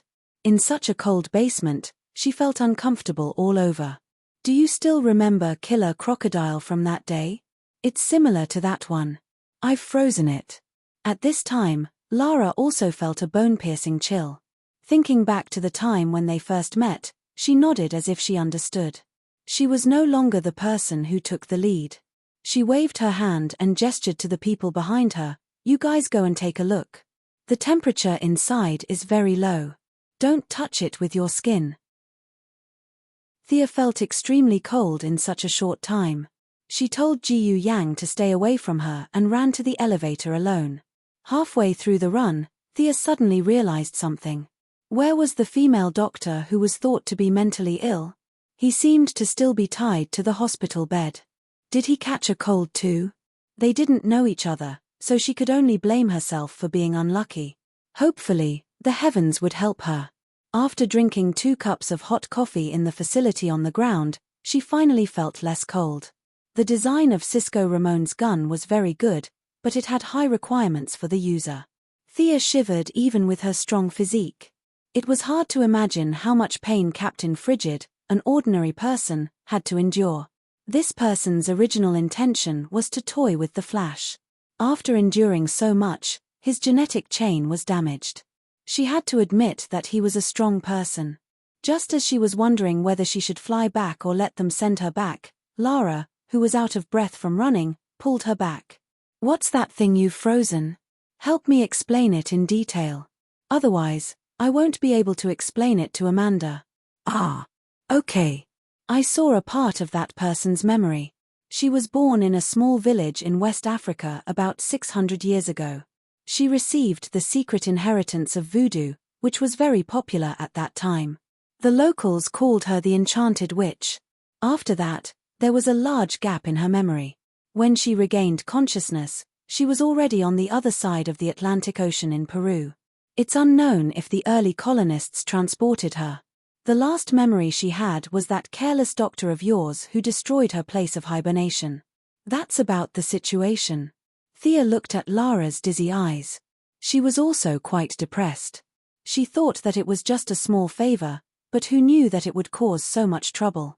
In the original plot, Amanda could think of using the heart to control the Enchanted Witch, but now, the female doctor's host had frozen to death. Thea was afraid of trouble, so she didn't ask. She didn't know and didn't care whether the plot would follow the same direction as the plot.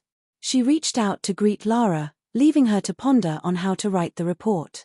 Thea didn't wait for them to pick her up and directly flew back to Star City. She thought that Amanda would come the next day, but the dark-skinned woman didn't come. Instead, a little kid came. Damian Wayne, who looked childish but had a serious expression, handed Thea a long bag. "The sword you wanted." Thea opened the bag. The hilt and scabbard were 1.5 meters long and 25 centimeters wide. The whole thing was very heavy. The scabbard was engraved with magic patterns, which was a language that Thea couldn't understand. Thea didn't reach out to touch the hilt. She needed to observe it carefully. The hilt was golden, and the head of the sword was a ferocious demon's head. The arms of the demon formed the crisscrossing patterns on the hilt, and then the demon's hands interlocked to form the handguard. Thea used several methods to detect the sword, but she didn't find any traps on the sword. Then, she summoned a light ball and circled around the sword a few times, but she didn't find any abnormalities. "You're too careful." Damian Wayne couldn't help but mock her. He knew what she was doing, no matter how stupid he was. Thea didn't want to talk nonsense with the little kid. Under his horrified gaze, she created a clone and instructed her to get the sword. Clang, with a crisp sound, the whole sword was pulled out. The clone and the real body exchanged information. After confirming that it was safe, Thea took the sword and looked at it carefully. What a good sword! After removing the hilt, the blade was more than 1 meter long and 12 centimeters wide. It was unknown what material it was made of, but the blade was pale white. Anyone with a normal mind would associate it with the color of bones at first glance. They could vaguely hear the wails of the dead on the sword. In the middle of the blade, there was a dark red blood groove that couldn't be seen by ordinary people, but Thea could see it with the eye of Horus. But before she could take a closer look, she felt a mysterious suction force in the blood groove, and a small part of her gaze was sucked in. Thea quickly turned her head. She waved it a few times. "It seems a little light." As soon as Thea had a similar feeling, she saw that the sword seemed to sense her strength and gradually increased its weight until it matched her strength. There was no doubt that this was a divine artifact, or a demonic artifact. Thea's own Godslayer and Diana's Vulcan's sword were both divine artifacts. The three swords were similar in nature, but their auras were completely different. Chapter 309. Not to mention its ability to absorb energy, the sword itself contained a huge amount of power. As a magic weapon, its attributes were very good. Thea tried to infuse dark magic into the sword, and found that the emotions transmitted from the hilt were desire, greed, and more importantly, excitement.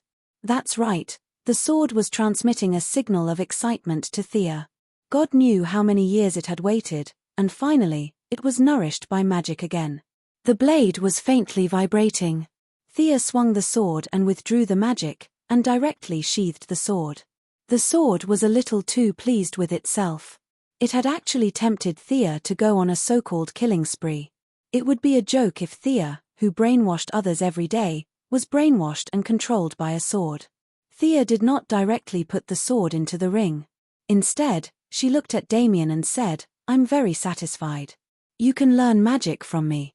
Damien's little face was tense, and he was obviously relieved. As for the time and place, it was the small forest where Malcolm taught Thea. It was quiet and remote, and no one would disturb them. The original owner of the land was Old Ma, and now it was under Tommy's name. Anyway, he was still in Gotham with Laurel, so there was usually no one there. She told Damien to find a place to rest and wait for her in the forest at night.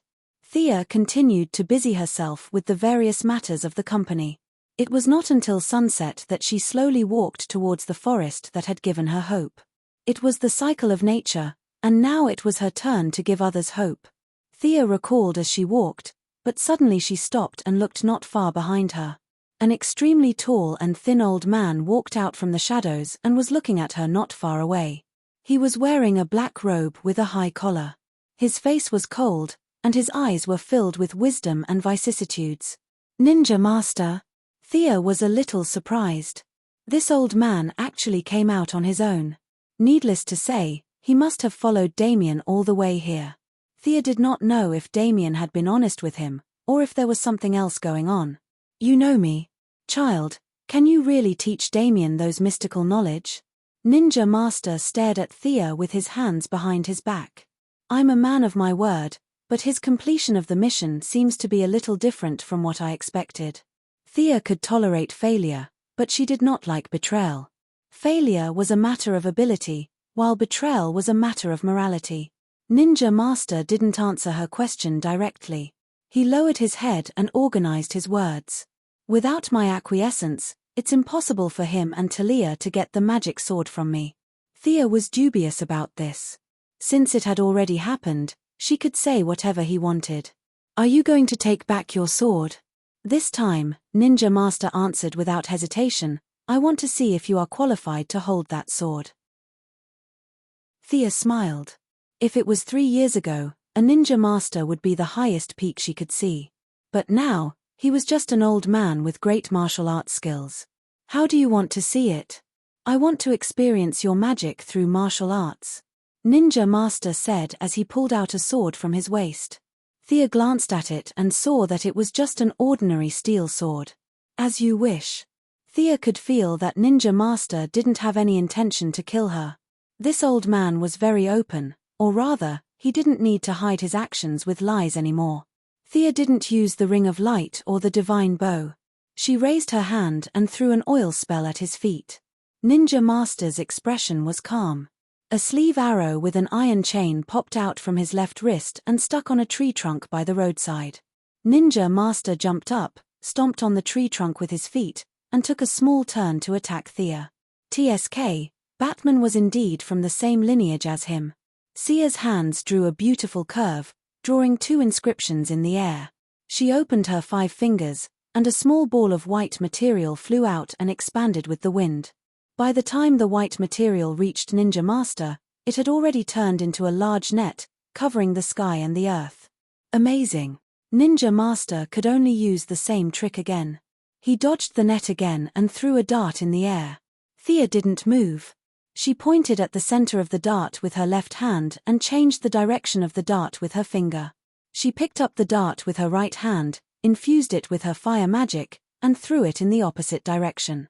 "Here you go. The Alliance's hidden weapon technique?" Ninja Master looked at the red ball and didn't dare to take it directly. He quickly ran to the side and dodged. Boom, the fire magic made close contact with the tree and caused an explosion on the spot like a grenade. Ninja Master saw that Thea didn't move at all and was casting spells with all her strength. He knew that he underestimated this woman. He took out something from the cloth bag at his waist and threw it to the ground. Thea looked at him surrounded by smoke and was a little speechless. This old man was an enhanced version of Batman without high-tech weapons. Originally, He could only slightly change the magic circuit of a half-cast spell and turn it into another spell. "Old man, you have to be careful. Watch out for my shadow leopard." She summoned a creature from the shadow realm. The leopard's green eyes looked back and forth in the smoke. Soon, it turned into a gust of wind and silently ran into the smoke. But in less than 10 seconds, the shadow leopard was directly hit.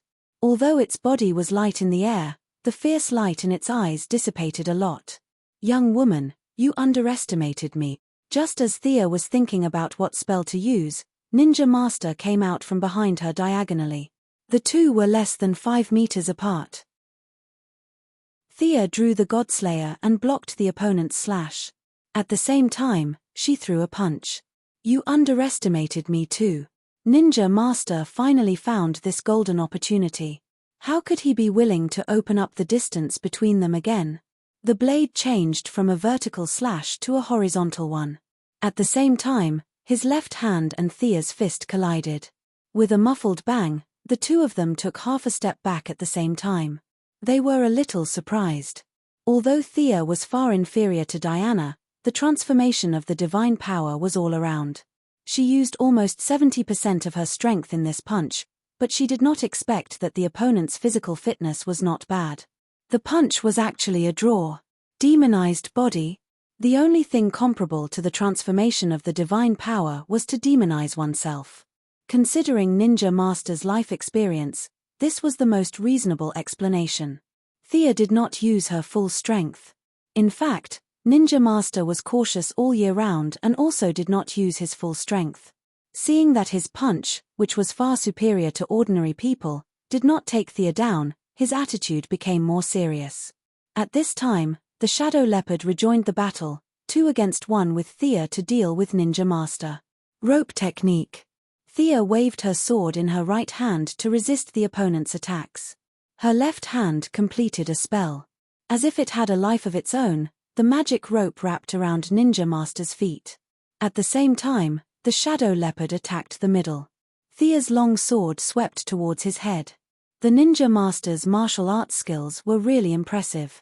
He flicked the magic rope with his sword, jumped up with his legs, and kicked the Shadow Leopard away. He didn't care about closing the distance anymore. He grabbed Sia's wrist that was holding the sword and threw her out. Chapter 310. However, what made the Ninja Master speechless was that although Thea was thrown out by him, she could still fly without the help of the light ring.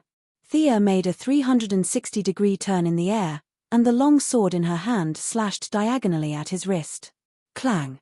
The Ninja Master blocked the sword with a steel wrist guard, and at the same time, the mechanism on the wrist guard was activated. His 2 fine teeth bit the edge of the sword, and his right hand clenched into a fist and punched Thea's face. Thea suddenly turned in the air again, and her left foot met the Ninja Master's fist. With the force of this blow, she pulled the long sword out of the mechanism, and her body was suspended in the air. The Ninja Master made a sound similar to a humph from his nose. His opponent's actions did not conform to the rules of physics, which made him unable to use many of his exquisite moves. Especially when he was in the air, how could he fight? But he had nothing to complain about. Before, he had vowed that he would use martial arts to learn magic. Now he had seen magic, but the process was a bit sullen. Thea paused for a few seconds in the air, and found that the Ninja Master did not make any further moves. The Ninja Master was almost half demonized, but he did not seem to be able to fly. Was he hiding his strength, or did the demon only strengthen his body and did not give him any strength at all?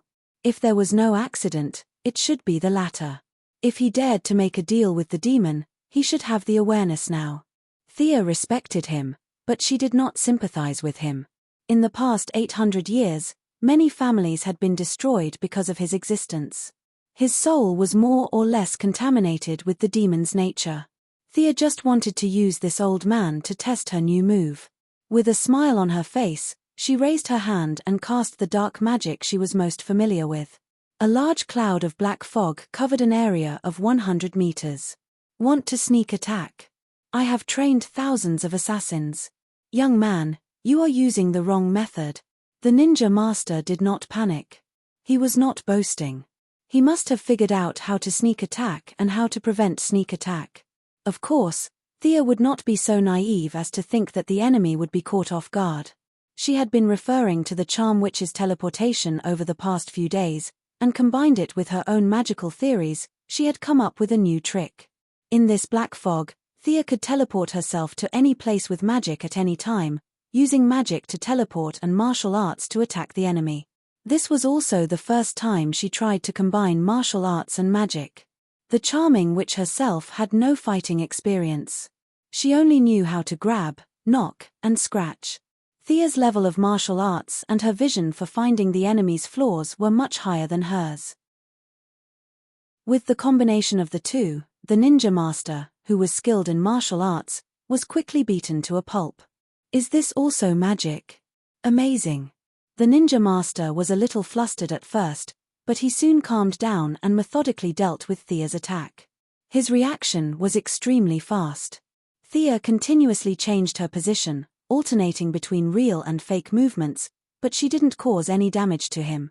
But the ninja master's experience was really rich, and he quickly found a way to break the situation. The old man was born with amazing intuition, and he was familiar with the flaws of his own moves. He repeatedly guessed the position where Thea would appear. As soon as Thea teleported, she would meet his long sword. After a few rounds, she could only continue to teleport. It's amazing that a pure martial artist can practice to this extent. Thea had teleported more than 10 times, but she still couldn't defeat the ninja master. She had to say that she was impressed. Your martial arts are also good, but you practice the martial arts of the Assassin League, right? The ninja master just casually asked. He had taught too many disciples, and after 800 years, who knew how many there were? So he just said it, and didn't expect to get a formal answer. Of course, Thea wouldn't be so honest about the origin of her martial arts. The two sides exchanged a few more moves. Thea felt that her move still needed to be improved. In theory, there was no big problem, but in practice, there were still some areas that were not easy to use. She didn't know if that guy had thawed. Next time, she should see if the charm witches had any tricks when teleporting. Withdrawing the black fog, the surroundings were lit up by the moonlight again. I want to see your martial arts. Thea landed on the ground, holding the sword with both hands. Although she felt that there was a gap between her and the ninja master, she still wanted to see how big the gap was. The ninja master was a little surprised. Give up your magic and compete with me in martial arts. You have courage. Except for Bruce, you are the best young person I have seen in the past 100 years. I accept your challenge. The ninja master held the sword in his right hand, pointing the tip to the ground, waiting for Thea to make the first move. He was very confident in his martial arts. After 800 years of hard practice, he had practiced all kinds of skills in the world to the peak. As long as he didn't use those mysterious means, he was not afraid of anyone. Thea's martial arts must be outstanding in the eyes of ordinary people, but in his eyes, it was just not bad. Thea suppressed the excitement in her heart. It was a rare opportunity to compare notes with a martial arts master. She was eager to know the level of her martial arts that she had practiced for several years. She didn't want to win. After all, she had only practiced for a few years. She just wanted to know her shortcomings. Do you mind if I use a bow? Thea put away the Godslayer and took out the divine longbow. She felt that it was unfair to win, so she changed to a normal bow and prepared to use her archery skills. Sure. Ninja Master didn't see where she got the weapon from, but he was still very calm. Although he didn't use a bow now, all the people who had been trained by him, without exception, had powerful archery skills. It wasn't strange that Sia knew how to shoot an arrow. It was normal. The divine power of the goddess of the hunt had greatly enhanced her archery skills. Now, even if she didn't use a divine longbow, her normal arrows could still cause great damage. Bang bang bang! 3 arrows were shot in an instant, and the 3 arrows almost locked the ninja master in any way. Since the ninja master could predict where she would teleport, Thea could also predict where he would most likely dodge. In a battle, it was not only a competition of experience, but also a competition of wits. Good. The ninja master only had time to shout, and the 3 arrows were already in front of him. He didn't panic, and he used the sword in his right hand to cut off one of the arrows. At the same time, he used his wrist guard to block another arrow. The last arrow was firmly caught by his left hand. He threw away the arrow and took out 2 throwing knives from his bag. One was fast and the other was slow. However, the ninja master made his first mistake since the start of the battle. He misjudged Thea's agility. Even without the help of magic, Thea's agility was far beyond the limits of an ordinary person. She reacted quickly, exerting force on her legs and leaping. In between the 3 actions of leaping, reaching a high point, and landing on the ground, she shot 5 arrows in one breath. Each arrow was faster than the last. The ninja master could only deal with it and didn't have time to retaliate. Thea's attack didn't stop at all. She moved quickly through the forest, and from time to time, a large number of arrows would be shot from the gaps between the trees. Chapter 3:11. If the ninja master did not want to take the arrows head-on, he could only continue to retreat, and the distance between the two would only increase. Many years ago, Thea used the same tactic to deal with Malcolm as she did today. However, the ninja master was not Malcolm. He chose to go against the flow. His tall and thin figure weaved through the rain of arrows. Using his superb eyesight and skillful footwork, he dodged every arrow by a hair's breadth. If he could not dodge the arrows, he would hit them with his long sword. The distance between the two was visibly closing. Amazing. Thea felt that her archery skills had exceeded her usual level. Even Green Arrow might not be able to reach this level in the future. She focused her mind, and her eyes wandered back and forth between the ninja master's steps. Her brain was rapidly calculating where the ninja master's next step would land. She pulled the bowstring and shot the arrow without aiming. The arrow seemed to have hit the air, but the ninja master felt very uncomfortable. His forward movement was interrupted, and if he took another step forward, he would be hit by the arrow. He hurriedly withdrew his foot halfway. Although it didn't cause any damage, his tiger-like momentum was directly cut in half. Momentum was something that could not be seen or touched, but it could not be ignored, unless the gap between the two was very large. There was definitely a gap between Thea and the ninja master, but it was far from the point where he could ignore her. Limited by the nature of the world, the ninja master had spent hundreds of years honing his skills, making his martial arts more skillful and natural. It was impossible to rely on the accumulation of time to practice any amazing martial arts. Thea took advantage of this and constantly looked for the ninja master's footsteps. After 3 arrows, the ninja master's momentum was completely gone. However, this person was really good. He changed his thunderous attack into the pressure of Mount Tai, slowed down his footsteps, and tried to build a new momentum, steadily pushing towards Thea. This old man had a perfect grasp of momentum. He had combined psychology and martial arts very well. Coupled with his confidence that had been cultivated for hundreds of years, anyone who faced his first attack would be scared before the fight even started. Sia knew that she couldn't let him continue to build up momentum. Otherwise, she might not be able to withstand the opponent's full-force attack with her martial arts. Thea threw away the bow and took out an ordinary steel longsword. She automatically ignored everything around her. There was only this tall and thin old man in front of her. Thea quickly rushed towards him. After closing the distance, Thea did not hesitate at all and directly slashed down with her sword. The ninja master had no choice but to stop his charge and use his long sword to block the attack. He had never been afraid of close combat. He turned his sword in a half circle and changed from a block to a stab, aiming directly at Thea's face. Thea could naturally predict his change of moves. She somersaulted in the air, kicked his wrist away, and stabbed the sword in her hand towards his lower abdomen. This time, it was different from Thea's previous sneak attack.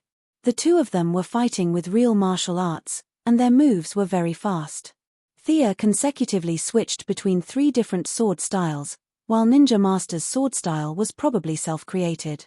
It was heavy, steady, and had a taste of the battlefield. "Young man, your swordsmanship is not bad, but it still can't compare to mine." The Ninja Master's right hand made a feint, and suddenly the sword moved to his left hand. Thea was caught off guard, and the long sword cut a hole in her clothes on the shoulder.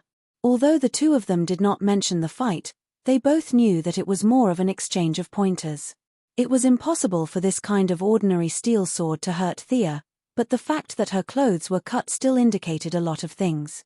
If it was not for the transformation of divine power, she would have been injured by this sword. Left-handed sword.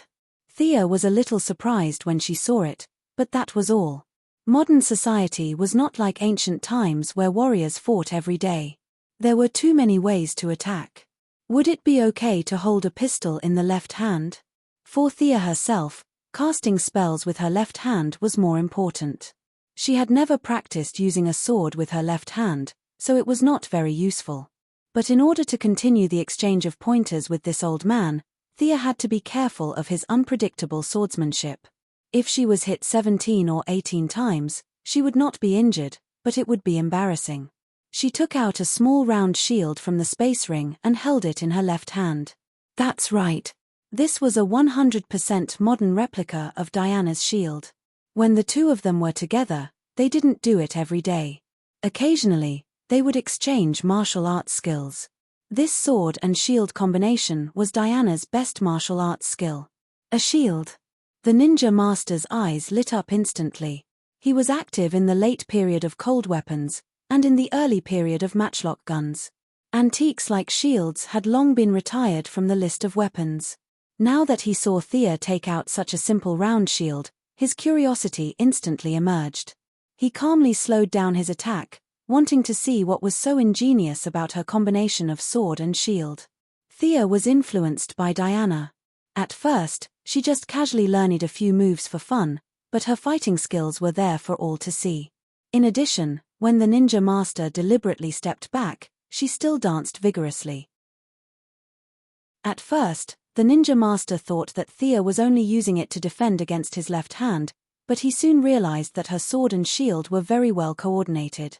There was a classical beauty in the way she attacked and defended. This was definitely not a move that she came up with on a whim. This woman had a very strong foundation. Not bad. In all my years, I have never seen anyone who uses a shield so well. The ninja master only defended and did not attack in order to see all of her moves. He was at a disadvantage. When Thea showed him all of her moves, he still had a lingering aftertaste. But as he began to exert his strength, the battle between the two was about to be evened out. Thea struggled to hold on. To be honest, Diana's martial arts were not much better than the contemporary grandmasters of combat on Earth. She used her high attributes to crush her enemies. The combination of sword and shield that Thea learned from her was a little messy. But the divinity that she inherited from Mars, the god of war, displayed its unyielding nature. Thea slowly took a step deeper into the foundation of Diana's sword and shield. "Heh! Did you come up with these moves at the last minute?" As her opponent, the ninja master had the deepest understanding of Thea's moves. He had seen many of her moves before, but as the battle dragged on, the moves in her hands started to change slightly. Originally, it was a sword attack and shield defense, but with a slight change in the moves, it became a shield attack and sword defense. When the ninja master changed his moves, she changed her moves accordingly. This made the ninja master feel a little uncomfortable. A mystic sorcerer was able to fight him, a martial artist who had practiced martial arts for hundreds of years, to this extent. Could it be that the overall quality of Mags was so high? He did not know that this was all due to the divinity of the god of war. He thought that Thea could change her moves during the battle. This was a little unacceptable to him, especially when he thought about how Thea gave up her strong points and used her weak points to fight with him for so long. He felt a little uneasy. "I'm not fighting anymore." After forcing Thea back with 2 moves, the ninja master sheathed his sword and stood still. The old man was a man of his words. If he said that he would not fight, then he would not fight. Chapter 312. He did not want to fight, and Thea could not force him to. She shook her head and put away her weapon. Neither of them mentioned the demon sword. To Ninja Master, the sword was more troublesome than beneficial. It was not a bad thing to be able to get rid of it this way. About Damien? Ninja Master asked uneasily. Logically speaking, if Damien was discovered, it meant that the mission was not completed. According to the habits of the Assassin League, this was definitely a mission failure. The result was either death or a new mission. That was why he asked. Thea thought carefully. I will teach Damien, but the favor I owe the League will be written off. Thea did not know how much Ninja Master knew about Malcolm, but it was not difficult to find out the relationship between the two. Moreover, Thea felt that the martial arts of the Assassin League had given her the capital to rise in this chaotic world. This favor could be traced back to Ninja Master. Okay, that's it. I'll leave Damien to you. Ninja Master did not hesitate. His tall and thin figure walked into the forest alone. Thea stayed where she was. After 3 minutes, a thin figure walked out from the other side of the forest. It was Damien Wayne. At this moment, the brat was a little embarrassed. I didn't know he would follow me. Thea looked at him coldly. I expected too much of you. The one thing Damien could not stand in his life was being told that he was not good enough. When he heard Thea's words, he wanted to refute, but in the end, he lowered his head. Little brat, quite stubborn. Thea observed his reaction from the corner of her eyes. To deal with this kind of brat, you have to treat him badly. You have to make him tremble when he thinks of you. Talking about life and ideals like Batman is purely nonsense. Forget it. I'll let you pass this time. Your grandfather is still quite good to you. Thea sighed a little. The Ninja Master's preference for boys over girls was especially obvious in this aspect. If Damien was a girl, he probably wouldn't even look at him. Grandfather's health. Damien wanted to say something, but he didn't know what to say. Thea slapped him on the forehead. It felt good. Your grandfather is in good health. If you don't learn magic, he'll still be alive after you die. Damien didn't understand the problem involved. Didn't the Ninja Master know that he was asking a tiger for its skin? Thea felt that even if he didn't know at first, he should have known after so many years. However, it was easy for him to get on the boat, but difficult for him to get off the boat. The demonization was eroding his body and soul. The two of them were not relatives, so Thea didn't want to stand up for him. The power of the three-palace demon was not something that anyone could easily touch. He led Damien into the forest and instructed him to sit cross-legged. Ninja Master must have plundered a lot of magic books over the years, but no matter which one of you read them, you won't be able to learn anything, right? Thea also sat on the ground and looked at the nervous Damien. Yes, grandfather spent a lot of effort on this. We call this initial process the bloodline awakening. First of all, you don't have the method. Second, there is no one with magic power to preside over it. Last but not least, you don't have much magic power bloodline. Speaking of this, Thea was a little sad. The soul awakening cup that the swamp monster gave her was definitely a semi-divine artifact. That tattered picture scroll had also replaced the source of magic transformation to a certain extent. With all kinds of opportunities, Thea was able to achieve what she had today. How is your condition? If the bloodline awakening ceremony starts, it will consume a lot of your blood. If you faint, I can't guarantee that it will succeed. Thea asked casually. The entry requirements for this path of magic were too harsh. Some things had to be made clear. At least Damien had her guidance. His conditions were much better than when she was a blind cat that had hit a dead mouse. Damien answered quickly and firmly. I can do it. Even if I die, I won't faint. Even if it's intense pain, you can't faint. Can you do it? I can. You've lost 1/5 of your blood. Can you stay awake? I can. Okay. Then I'll take a break first. Fighting with your grandfather for half a day was exhausting. Thea jumped onto a nearby tree after saying that. Fart. Damien was still boiling with excitement. He suddenly felt a little dizzy after being hit by her. In his panic, he wanted to say something, but he almost bit his tongue. Thea naturally wouldn't be so bored as to play with a child. She was indeed a little tired. Drawing a magic formation required a lot of mental and physical effort. She decided to leave it to her clone. A pure black shadow walked out of her body. Soon, The shadow's appearance and body became the same as hers. The clone glanced at her in annoyance, then lowered its head and started drawing this extraordinarily complicated magic formation. Damien looked up at Thea on the tree, then turned to look at the clone drawing the magic formation. Previously, he had only seen Thea's clone ability in a hurry once in her office. It was far from being in such close proximity. The naughty child's mouth was wide open. He had forgotten what he wanted to say just now. The magic formation for the Spirit Awakening bloodline was troublesome and complicated. It only had one purpose. Perhaps there were some simplified versions. However, Thea only knew this magic formation recorded in the Constantine family's magic book. The clone drew for more than an hour before it was finally finished. The clone instructed Damien, "Stay here obediently. You can talk." Damien was shocked. He had always thought that this was something like a robot. However, the clone had expressions and could talk. This made him a little confused. The clone didn't say much to him and quickly returned to its original body. Thea slowly woke up. The clone's existence also consumed her stamina. However, in the night, her recovery speed was greatly increased. With the addition and subtraction, her stamina recovered quite a bit. She walked around the magic formation and checked it again. Then, she took out the magic book and compared it with it. There were no mistakes. With her presiding over it, there was no need for any ancestors test. The magic power for Damien's first awakening was provided by her, so it was relatively safer. She reached out and pointed at Damien. Magic restrained his movements and brought him to the center of the magic formation. "I'm starting." Thea casually set up a soundproof barrier.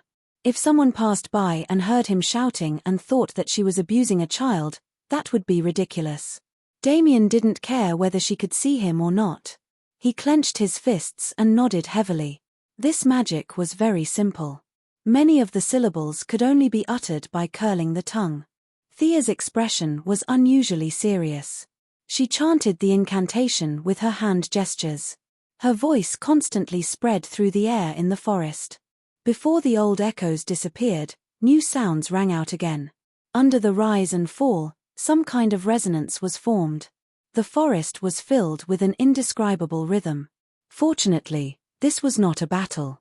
If one spirit was tired, they could rest for a while.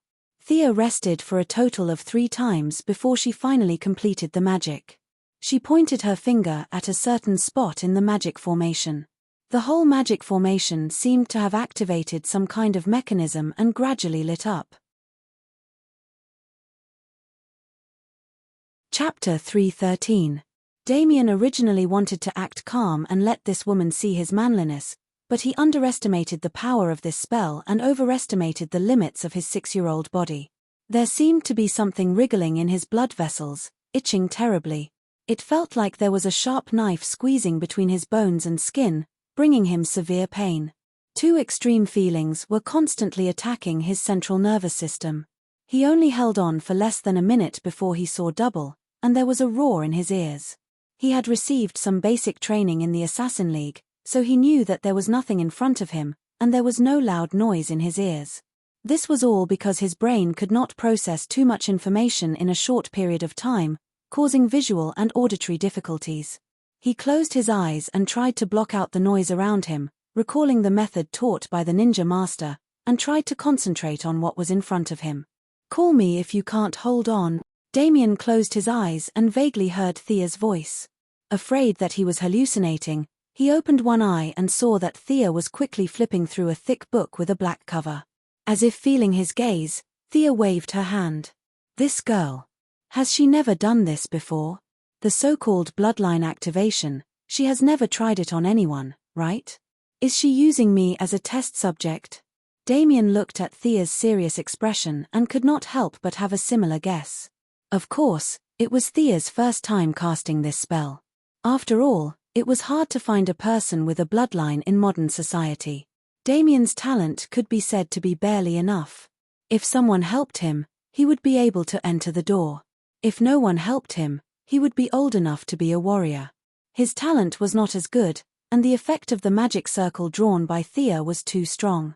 The combination of the two made Damien, who had a strong will, unable to hold on for more than a minute. Seeing that Damien was still clenching his teeth, Thea was afraid that something would happen to him, so she followed the method in the book and weakened the magic output of the magic circle. Phew! Damien let out a long breath. The numbness and itchiness disappeared, leaving only a piercing pain. It was much easier to bear with it alone. His eyebrows were still furrowed, but his clenched teeth had loosened. At this moment, Thea's lazy voice reached his ears again. "Do you feel better now? The magic output of the magic circuit has been reduced by half, but the ritual time has been doubled. It will last for about 3 hours. 3 hours. Damien, who was trying his best to endure the pain with his eyes closed, nearly jumped up. If it was 10 minutes or 15 minutes, he could still endure it, but 3 hours. The thought of giving up had just surfaced in his mind when he dispelled it. He, Damien Wayne, would never admit defeat, nor could he admit defeat. If others could do it, he would do it too. A great opportunity was right in front of him. Thinking back to the hundreds of years of anticipation of a ninja master, wasn't it just 3 hours? Bear with it. Time passed slowly. Damien did not know how much time had passed, but he suddenly realized that he was not in so much pain anymore. Was his body numb? He used his heart to feel for a while.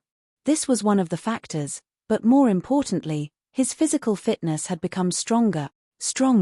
No one knew how much Damien longed for this word in his heart. His father was not by his side when he was young. The only people who accompanied him were his mother, who was full of resentment, and the old man, who was known by everyone as the leader of the demons. Damien had set a goal for himself since he could remember. He wanted to be strong, to have power, and not let others interfere with his destiny. Although the change was slow, he could feel from his heart that was beating more and more vigorously, and his bones that were getting tougher and tougher. His physical fitness was rising rapidly. In the past, he would have to put in 10 times or even 100 times more effort in exchange for this little bit of improvement. Today, he could gain strength just by sitting here. This was the mysterious magic. He could not help but steal a glance at Thea again. Our young lady did not have the patience to watch him grit his teeth. At this time, she was resting her chin with her hand and resting with her eyes closed. Damien swallowed the words that were about to come out of his mouth. This girl probably did not care about his gratitude, but she could fight with his grandfather for so long with only martial arts. He could not tell that she was quite powerful. Thea was not asleep. She had been secretly observing Damien in the magic circle. After all, he was Batman's son. The purpose of pretending to be asleep was that she was afraid of trouble. What was the use of receiving the gratitude of a 6-year-old child? The pain finally ended, and what followed was numbness and itchiness. Damien, whose physical fitness had improved a lot, had already expected this. He did not panic and endured it. It was as if there were thousands of insects crawling in his blood vessels. That kind of soreness was not something that ordinary people could endure. Damien hoped that the pain just now could come back to replace the numbness and itchiness. Unfortunately, he also knew that this was a necessary process. In order to become stronger, he had to continue to endure it. After some time, he finally heard Thea say, "Rest for a while and prepare for the next stage." Her voice was like the sound of nature. Damien's body was as if he had been fished out of water. His short black hair was stuck to his forehead, and a trace of stubbornness could be seen in his blue eyes. However, his hands could not help but tremble. Thea used Magician's hand to pull him out of the magic circle. The body strengthening stage is over. The next stage is the official bloodline condensation. You will suffer a lot of blood loss. In order to prevent you from becoming a cripple in the future, go to the side and move around. Adjust your body's condition. Damien panted heavily, trying to calm his breathing. Not long after, he felt that his body was different from before. First of all, the most obvious difference was that he had grown taller. Secondly, his vision was farther, and his hearing was sharper. He did a few punches and kicks. The most obvious feeling was that his strength and speed had increased by a lot. The 3 hours of suffering were not in vain. After moving around for a while, he gradually grasped the new strength and did a few somersaults. He was agile and his movements were light. Although he could do it before, it was not as easy as now. You've recovered enough. Let's continue.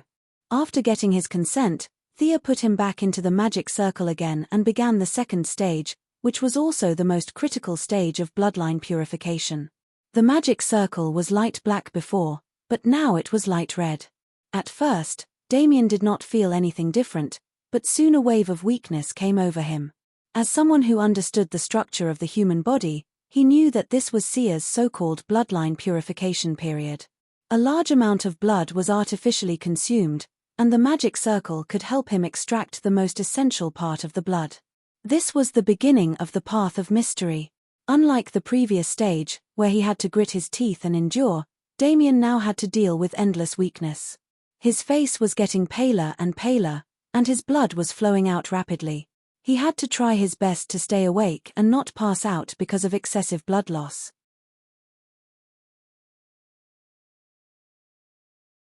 Chapter 3:14.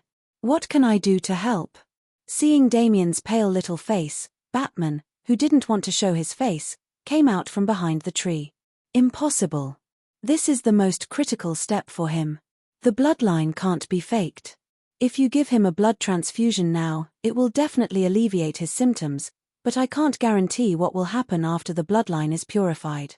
Thea had felt him spying on her when she first fought with the ninja master. These 3 generations were quite interesting. On the surface, they seemed indifferent to each other, but in fact, only they knew the bond between them. Batman wasn't in the mood to chat with her. He waited anxiously. Don't worry, this magic circle is very safe.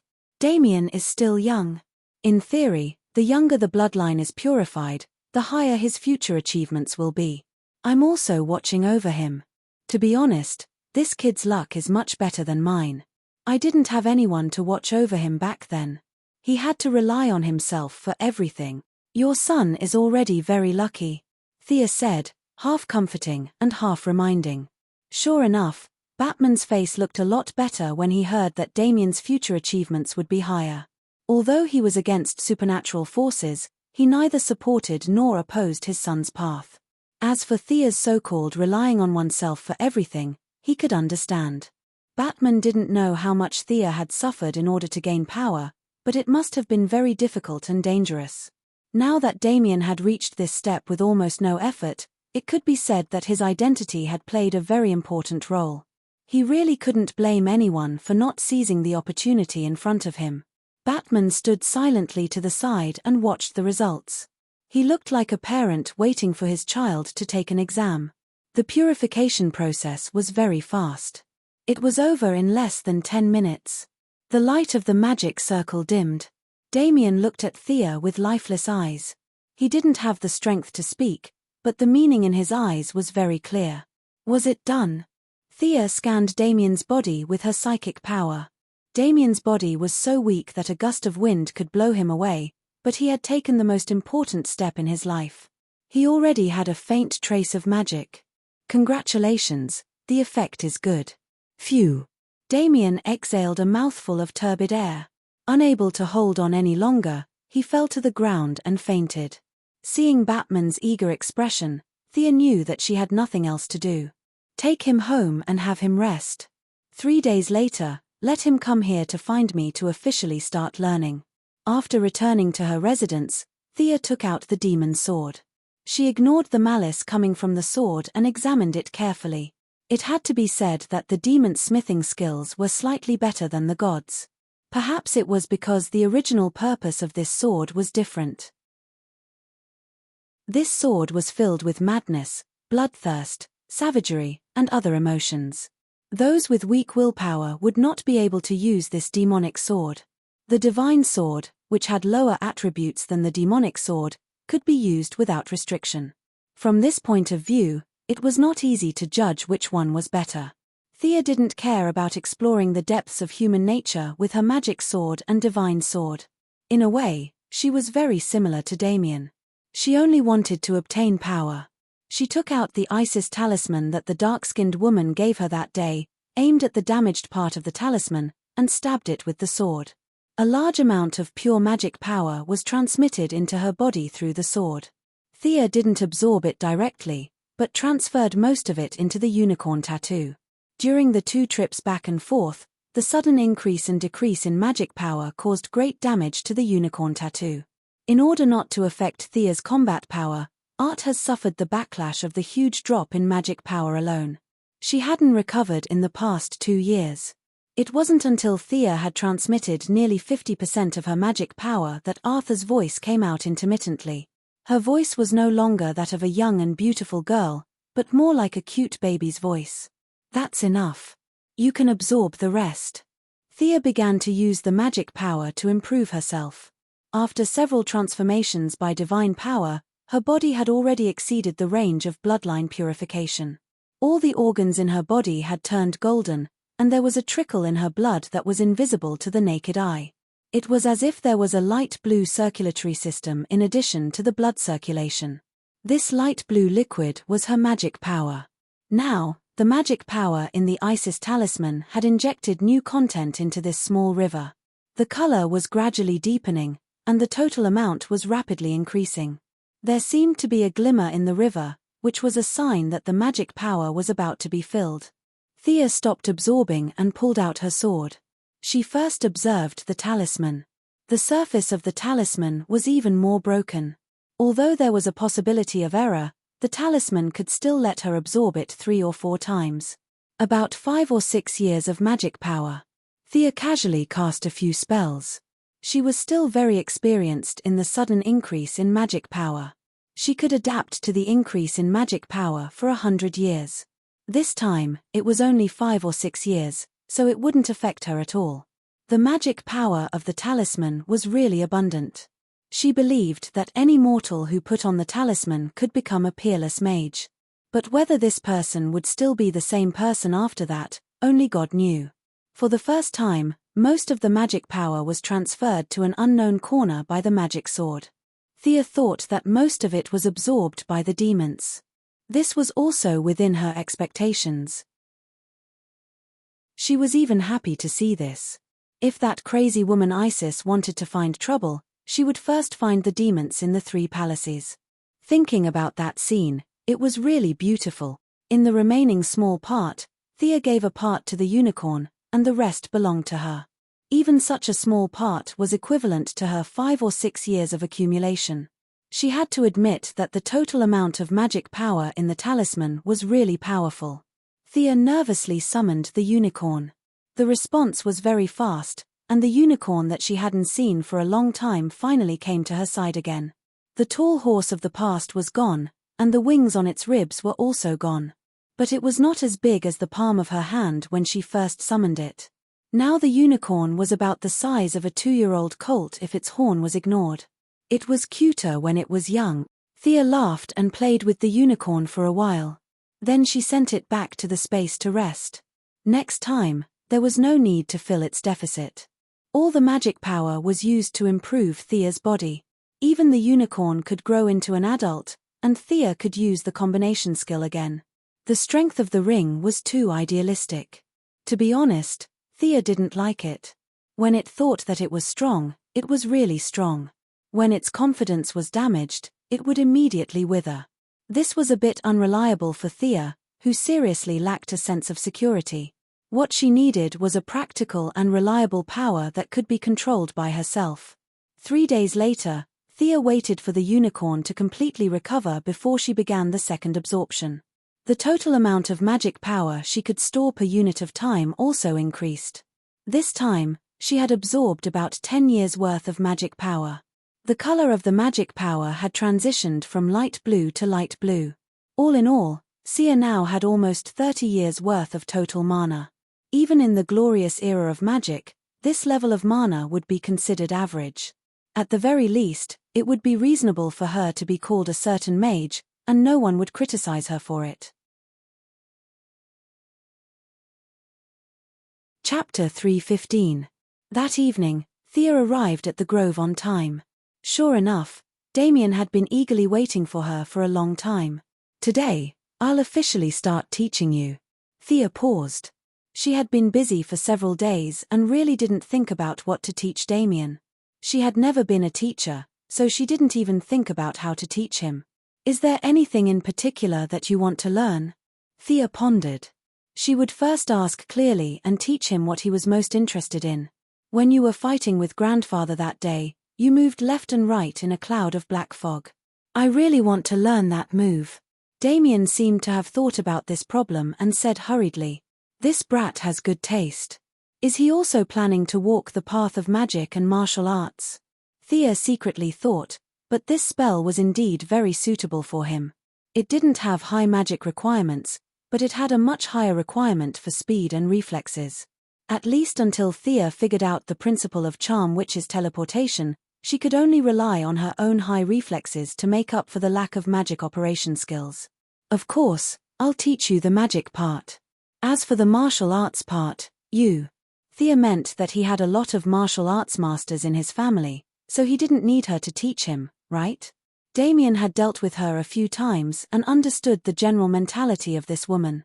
She was afraid of trouble, but there were many people who could teach him martial arts, so there was really no need to bother Thea. He immediately nodded and approved the teaching plan. Thea was very happy. This saved a lot of trouble. I said before that your attributes are dark and earth. Most of them are dark, and the earth is very little. You don't think that the light attribute is righteous and the dark attribute is evil, right? Damien shook his head very seriously. No. None of his 3 generations had anything to do with light. It would be strange if he awakened a light attribute. The dark attribute is strong in concealment and penetration. It's not as aggressive as the 4 major attributes of earth, fire, water, and wind. But in modern society, before your magic accumulation reaches a certain level, technological weapons are better than elemental magic. Damien nodded as if he understood. Thea continued. You're really lucky. Your attributes are very suitable for the current social environment. Stealth and unpredictable. That's your fighting style from now on. Hearing this, Damien was even happier. He had never intended to be a knight. Being able to secretly kill his opponent with a sword was in line with his character and family tradition. Thea taught him how to release his own magic. Damien's dark element was slightly different from Thea's. Damien's element was more aggressive, while Thea's was more flexible. There was no need to talk about which was better or worse. As long as it was used well, it could deal double the damage to the enemy. After a week of continuous teaching, Damien's basic magic power was not as good as Thea's. After all, he was still young. After puberty, the magic power in his body would usher in a period of eruption. This was also why many children of magic families would awaken their bloodlines at a very young age. They did not have the opportunity like Thea to obtain talismans or magic swords to artificially increase their magic power.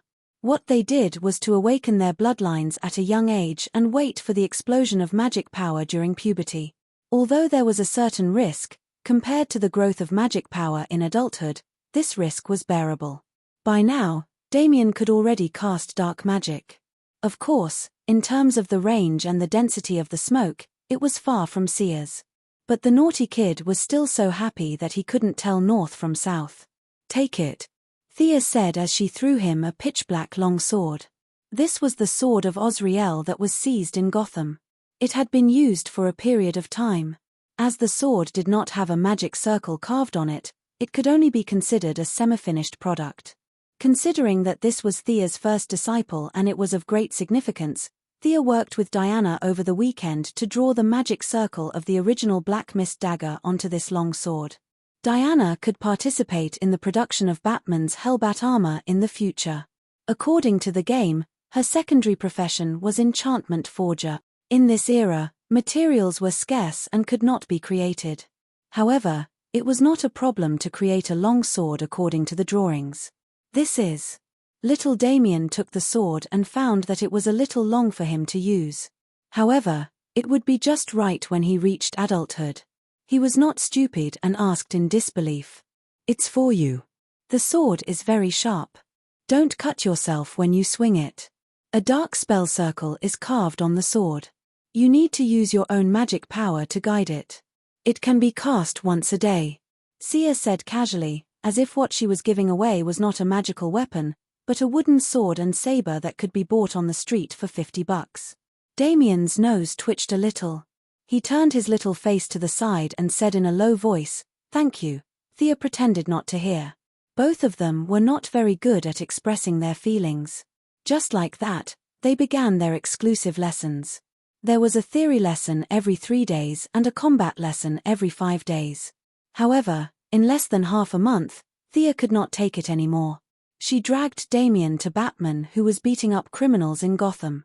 Seeing them coming out of the dark, Batman was a little confused. He grabbed the neck of the criminal in his hand and slammed it on the ground. A severely concussed patient was born. "What's the matter?" Batman, who was fearless in the face of Darkseid, was in a mess. Especially when he saw Thea's unfriendly face and Damien's ashamed face, he imagined the scene of a naughty child being brought to his parents by a teacher. "This child of yours." Thea spoke in the tone of a young female teacher who was annoyed by a naughty child. "His foundation is too weak. A sorcerer is a profession that requires a lot of comprehensive knowledge. It's not like your friend in blue shirt and red cape who can do it with just a little bit of strength. Have you taught Damien any conventional knowledge?" Thea fired a barrage of words at Batman. She thought that teaching would be easy, but after a week of theory lessons, she found a big problem. Damien's basic knowledge was a mess, but he was very stubborn and pretended to know everything. However, when it came to practical application, Thea immediately knew that she had wasted a few nights to come to Gotham tonight. Batman wiped the non-existent sweat off his forehead. As a top student, he really did not know what his son had learned. He thought that the ninja master had taught him everything, but the ninja master also thought that he should teach him, his biological father. The two knowledgeable experts had an illiterate child right under their noses.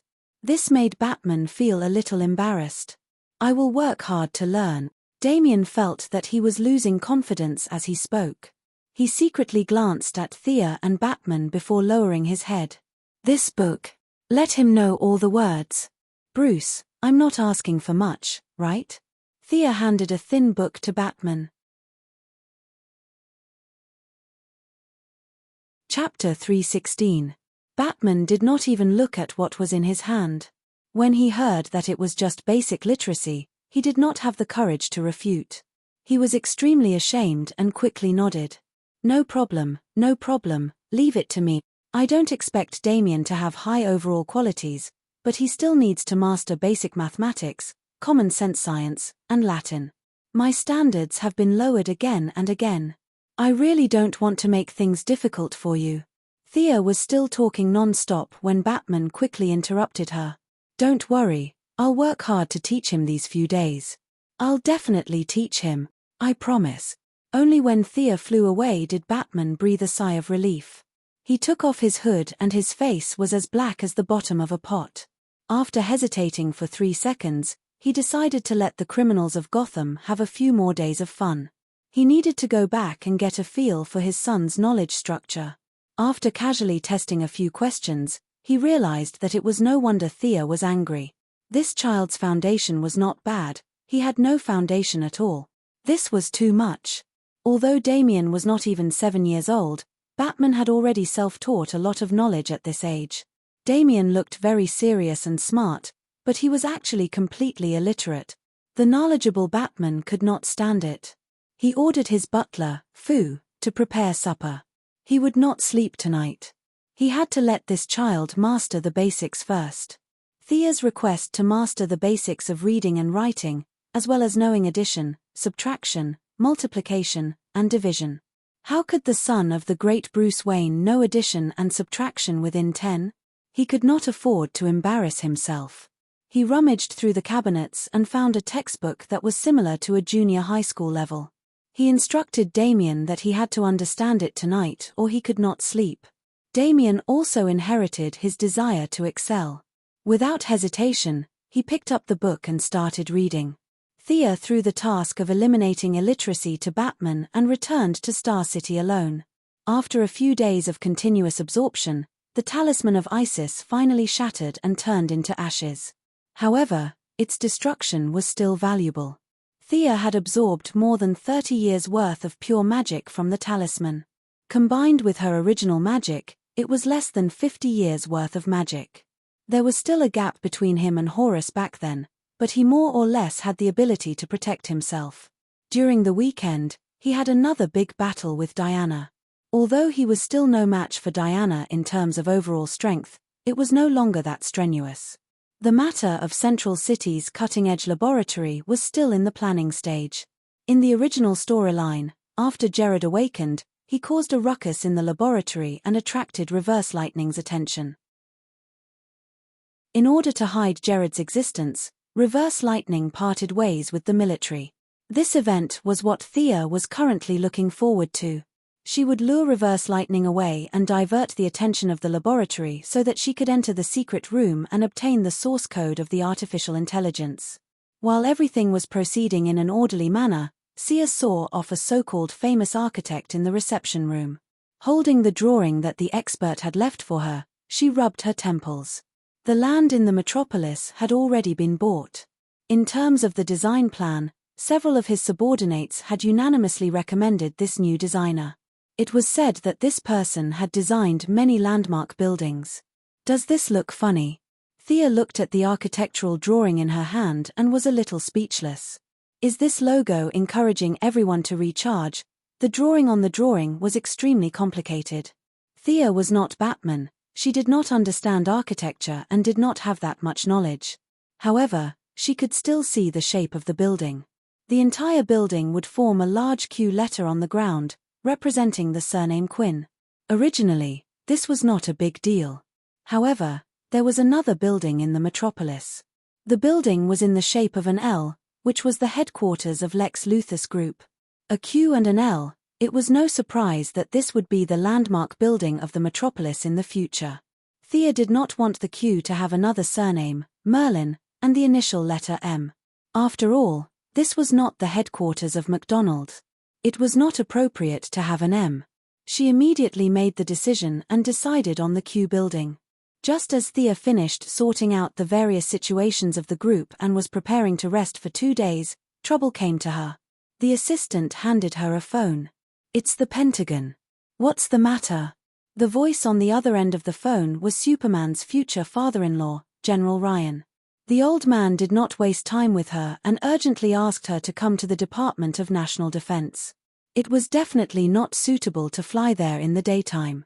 Fortunately, the military helicopter arrived very quickly. Almost as soon as she put down the phone, they arrived. The few soldiers were really well trained. They did not have any questions about her workplace attire and pulled her directly to the Department of National Defense. The Department of National Defense was now more closely connected with her new group. On average, she had to come several times a month. After showing her consultant's ID, Thea entered the building smoothly. What's the matter? Thea entered the conference room and found that the atmosphere was extremely solemn. Almost all the generals she had met were present. Even Amanda Waller of the Heaven's Eye Society was in the corner. Amanda's expression was very strange. It was somewhere between a smile and a smile. Take a look. As she spoke, she turned on the display in the room. The image of the person on the display was extremely blurry. It was most likely that after the scene was destroyed, part of it was restored using high-tech technology. She's not dead. Thea looked at the dark figure on the screen. She looked like a ghost. Wasn't this the charmed witch that she had frozen a while ago? Without a host, she should have lost her ability to move. We suspect that she and Dr. Joan Munn completed a deep fusion at a special node.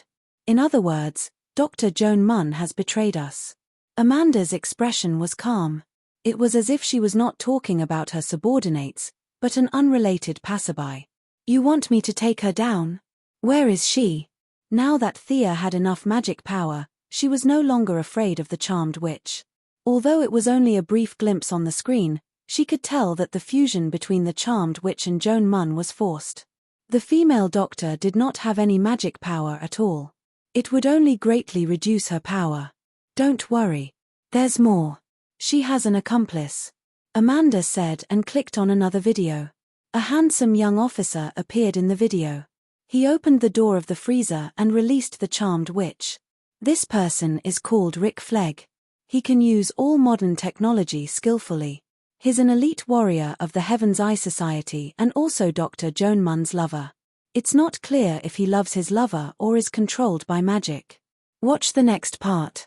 This is the real trouble. The young man called Rick Flegg led the Charmed Witch into the prison of the Heaven's Eye Society. They carefully avoided the guards and came to an ordinary prison cell. The Charmed Witch walked in calmly. In less than 3 minutes, a bald man covered in tattoos walked out with her. Chapter 317. His name is Chatter Santana. His code name is the Vengeful Demon. He used to be a gang member, but he somehow got these tattoos and gained the power to control fire. Amanda was worried that Jiyu Shijo would not know, so she kept explaining. Thea listened carefully to her explanation, but in her heart, she was full of disdain. What a bunch of amateurs. What power to control fire? That was the fire of hell, an ability that came with the demon's body. This guy was somewhat similar to Marvel's Ghost Rider, but he was weaker than Ghost Rider. After all, he was only possessing an ordinary demon. Not to mention a living person like him, even if that demon jumped out, Sia would be able to take it down with some effort. Chatter Santana. Sia murmured, trying hard not to laugh out loud. This surname is really powerful. Could it be that he can become an Autobot? They released more than 10 criminals from the Sky's Eye Society. These two are the most dangerous. Amanda didn't know what Jiyu Shijo was thinking. She moved the control panel, and more than 10 pictures appeared on the screen. 2 of them had the biggest heads. The one on the left is Killer Crocodile. You've seen him before. I can only say that he's more ferocious and aggressive than when you captured him. The one on the right is George Diggle Harkis, codename Captain Boomerang. He's good at using all kinds of high-tech boomerangs. He's very powerful and very cunning. Thea looked at her in confusion, waiting for her to continue. Weren't these guys from the Suicide Squad? But now, they seem to have turned against Jiyu Shijo. But what did that have to do with her? She was a consultant, not a fighter. Can you deal with them? Please tell us the truth. Amanda didn't say anything, but General Ryan spoke up. Thea could not help but think. The charm which was supposed to be the strongest, but she had completely merged with the female professor, so her strength should have dropped a lot. The demon of vengeance known as Santana was about as powerful as the charm witch, who had been weakened by a significant amount. Dealing with these two at the same time would only take a little more effort, even if he had to expose his trump cards. The rest of the ordinary people were no trouble to her, so Thea ignored them.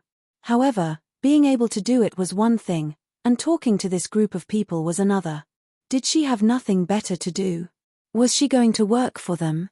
Pretending to be hesitant, he asked, "What do you need me to do? Why did you call me here in such a hurry?" General Ryan hesitated for a moment before deciding to tell the truth. They kidnapped Mr. Minister and threatened him with his life to kidnap the leader of the Heaven's Eye Society, Steve Trevor, unlucky Steve Trevor. Sia looked at the dark-skinned avatar thoughtfully. No wonder this woman was still smiling even after such a big thing happened. If it weren't for the fact that the situation wasn't right, she would have gathered her subordinates to celebrate. Mr. Minister knows a lot of secrets. If you leak them out, the consequences will be. General Ryan looked a little flustered.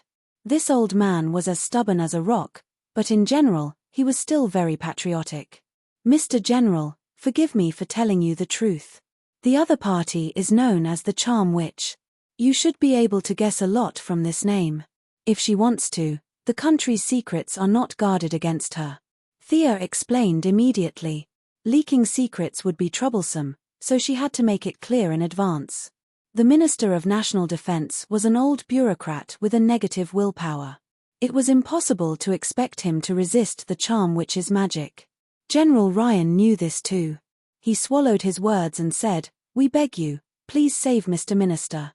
Just save him." Thea felt that General Ryan wanted to kill the Minister of National Defense, but it was too shocking. No matter how brave he was, he wouldn't dare to say it out loud.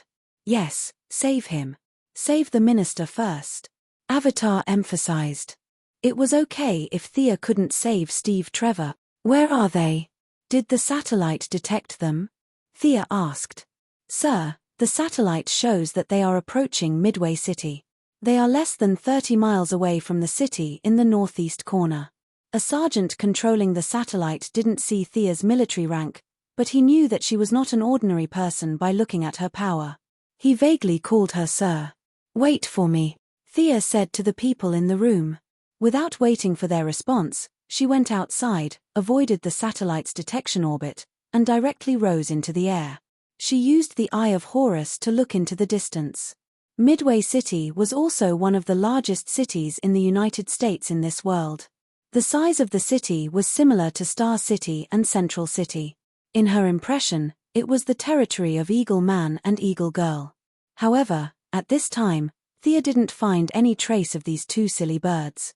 Was it because the time was not right and they hadn't awakened their memories, or was it because Horus's death and the timeline was chaotic?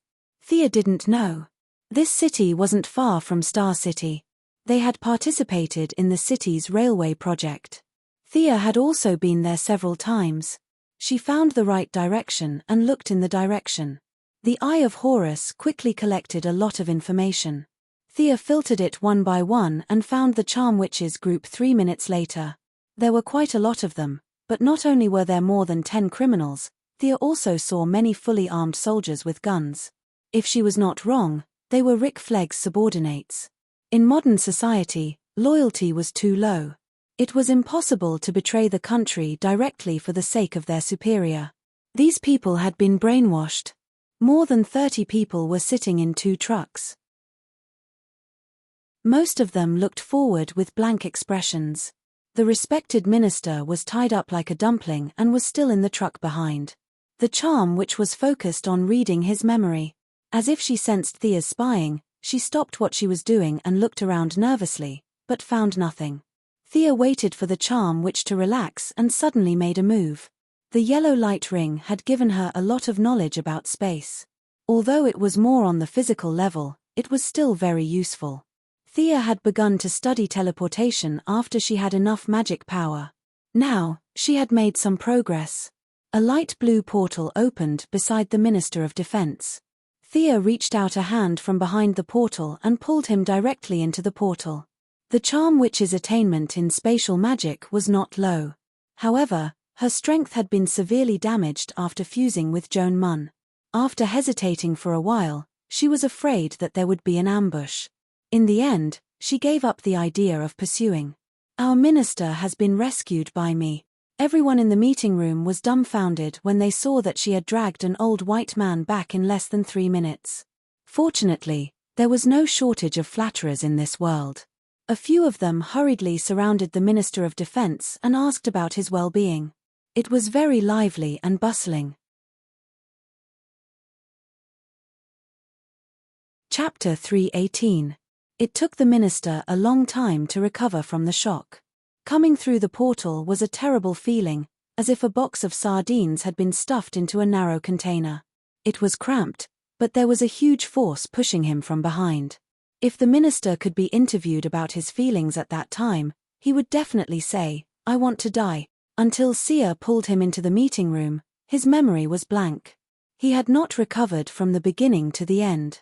Now that he saw a few of his former lackeys nagging in his ears, he finally recovered from his dazed state. Looking at the familiar environment in front of him, he almost burst into tears. This old man, have actually come back for no reason. General Ryan pushed a few flatterers to the side. With his status, he was not afraid of the Minister of National Defense. He instructed his subordinates to check if the minister was the real person. A large number of people were busy checking his pupils and blood, and a large number of password inquiries. Amanda pretended to be very serious at this time. She stood straight with a dark face, but in fact, she was laughing in her heart. If those criminals killed Steve Trevor in a rage, it would be a great thing. Although these people ruined her ex-team's plan, compared to Steve's life, it was nothing. There were criminals all over the streets. When the time came, there would be an exchange of benefits and moral ties. They could always use superheroes to capture a few more. However, there was only one Steve. As a national hero and the founder of the Heavenly Eye Society, His personal prestige was unparalleled. After fighting with him for so many years, Amanda knew very well that as long as Steve did not betray the country would not do anything to him. The more she thought about it, the happier she felt. Although she knew that this was not the right place, she could not help but ask Thea softly, "Where is Steve?" "I don't know. I didn't see him." Thea really did not see him. There were only 2 cars, and he was most likely detained in the car in front. She saved him and left. In her mind, she did not even see Steve as a person. Amanda was very satisfied with this answer. She looked down at her feet, afraid that her joy would be seen by Thea or anyone else. A lot of people were asking the Minister of National Defense if he had leaked any secrets. Thea felt that he had leaked a lot, but it was none of her business. She got up and was about to leave. "Miss Quinn, don't go. Please stay a little longer."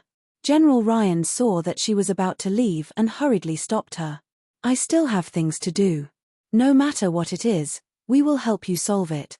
Thea stared at the old general with a faint smile. At 2 o'clock in the afternoon, a reporter named Louise Ryan from the Daily Planet wants to interview me. What do you think? Old General Lionheart almost choked on his anger. He was also helpless against his daughter, who was 100 times more courageous. However, he had already said it. Whether it was public or private, he was the only one who could do it.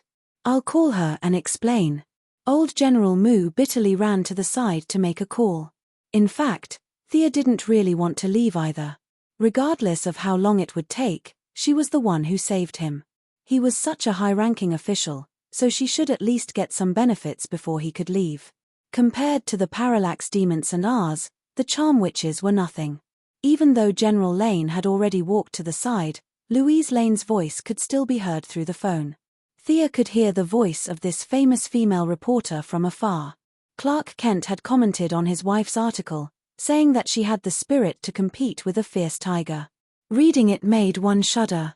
According to Thea's understanding, this meant that Louise Lane was a very fierce person. Now, this fierce woman was scolding her own father because General Lane had disrupted her interview steps. General Lane laid out the facts and reason. After a long round of words, he finally put down the phone and nodded at Thea. At this time, a staff member whispered a few words in his ear. General Lane's eyebrows furrowed. After thinking for a while, he asked Thea, "Miss Quinn, the minister's memory after he was kidnapped is blank. Do you have a way to restore it?" "I'm just a little faster. I don't have any profound skills." Thea flatly refused. Mind control and mind reading were the most taboo abilities for politicians. In fact, 2 small spells, mind control and mind backtracking, could solve the problem. However, Thea would never admit that she had this ability. General Lane's expression relaxed slightly, but soon he put on a sorrowful expression. He nodded and went to study the minister's memory. Immediately, Thea settled down in the Ministry of Defense. From time to time, she would call the corporation and read some books. She had to admit that these people had really come up with a solution. They had found or captured 3 master hypnotists and each of them hypnotized the minister. In the end, the result of the comparison made them very depressed. The minister had said more than half of what he should and shouldn't have said.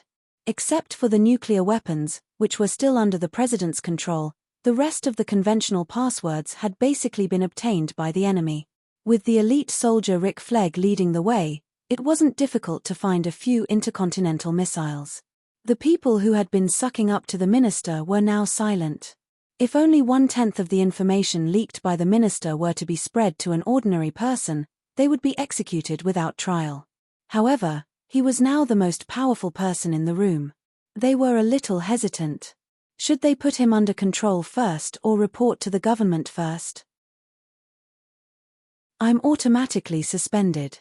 General Lane will handle the follow-up for now." The Minister of Defense had been dealing with politics for half of his life. He knew his situation all too well. Although he was very reluctant to give up his power, he had no choice but to announce his temporary resignation as if his father had died. The people who were qualified to compete for the minister's position all had their own understanding of what he meant by temporary handling.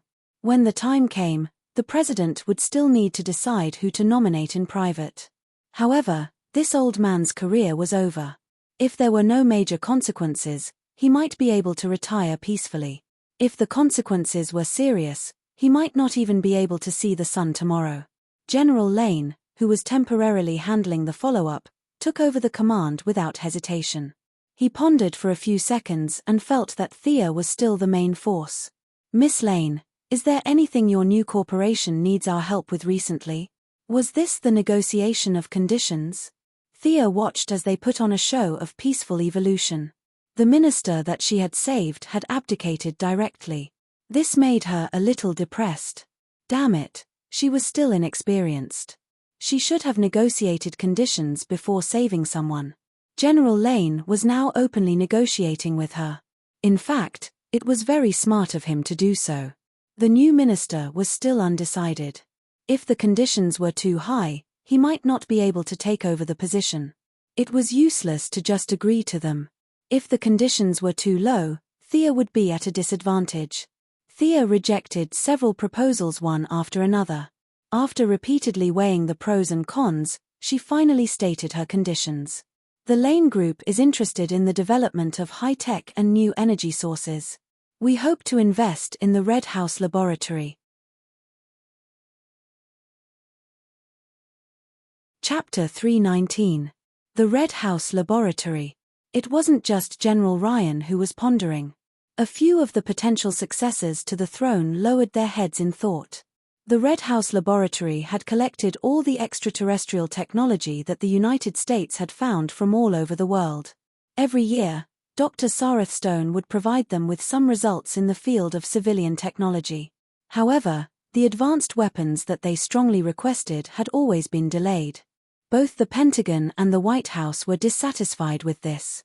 This time, clearing the Red House Laboratory out of Washington was not without warning. Thea had previously investigated the recent situation of the laboratory when it moved to Detroit. It was definitely not good. There was a huge shortage of funds, personnel, and space. Dr. Sareth Stone had been soliciting donations everywhere, but the results were minimal. The doctor had repeatedly hit a wall. He thought that it was a financial problem, but it was actually a very obvious political problem. Thea hoped to use this incident to plant a nail in the laboratory. Thea was also very particular with her choice of words. She said that the laboratory would not be in the lead, which was acceptable to the military. Leon and a few of the most experienced and promising people exchanged glances. This condition was neither too big nor too small, but it was just within the range of what they could accept. The few of them gradually nodded. No matter who the future minister was, this was a collective opinion. The Department of National Defense can accept the Quinn Corporation's intentions. We will definitely defeat all enemies together. General Ryan made the decision on the spot. They agreed to this matter, but the premise was that Thea had to work with them to defeat the enemy. Thea naturally did not object. She put away her notebook and took off her lens. "What do you want me to do?" General Ryan also did not know what to do now. In less than a minute after taking over the position temporarily, he already felt a mountain of pressure on his face. For a moment, he could not think clearly. He could only say vaguely, "We have to stop them," that, starting a war. Thea nodded. She knew that he did not have any ideas at all, but she did not say anything. Anyway, she would wait. She was not the one who was anxious. General Ryan was very satisfied with her attitude. He happened to see the black woman, Amanda, and immediately had an idea. "Commander Amanda, regarding the rescue of Steve, we still need the help of the Sky's Eye Society. Does the Sky's Eye Society have any good ideas? We can talk about it." Amanda, who usually traveled all over the world and flew around the world 3 times a day, did not go anywhere today. She had been sitting on the bench in the Department of Defense, waiting for the men's inquiries. She could not wait for Steve to die right now. Rescue? You're kidding. But she couldn't tell the truth. Besides, she didn't have a solution. Even if she had a solution, she wouldn't say it. Every minute that passed increased the chances of Steve dying. The black-hearted woman pretended to be very helpless and shook her head. Her voice even sounded a little choked. My thoughts are scattered. I can't do anything. General Lionheart himself was in a mess, so he didn't care about her little thoughts. He nodded and went to discuss with his subordinates. Where's Batman? Usually, he's always there, Sia whispered to Amanda when she saw that no one was around. I don't know. His phone line has been cut off. We haven't seen him in Gotham for the past 3 days, and we haven't been able to contact him either. Amanda was also a little puzzled at the mention of this. A few of the undercover agents in the Gotham Mafia family had said that no one had seen Batman before. There was something fishy about this whole thing. Thea laughed secretly. Most likely, Bat-Tie was in seclusion to teach Damien about culture and knowledge. For the sake of his son's bright future, he had even stopped fighting crime. It was not easy being a parent, she didn't lament for long. General Lionheart came back. Organize an elite team to attack the enemy and eliminate them all. Can you do it? Thea thought about it. She shouldn't be too involved in this matter. Who would take responsibility if Steve died? Who would take responsibility if the secret was leaked? She would only be a helper. She definitely wouldn't be leading the team. I'm only in charge of the 2 supernatural guys. The rest of the ordinary people and the follow-up will be yours. Lionheart agreed without hesitation. This was similar to their plan. He looked at Amanda again. The Sky's Eye Society also needs to help. How many candidates are left in your previous Plan X? I've agreed to all the plans. Send all of them to plant bombs. This time, it was not a discussion but an order.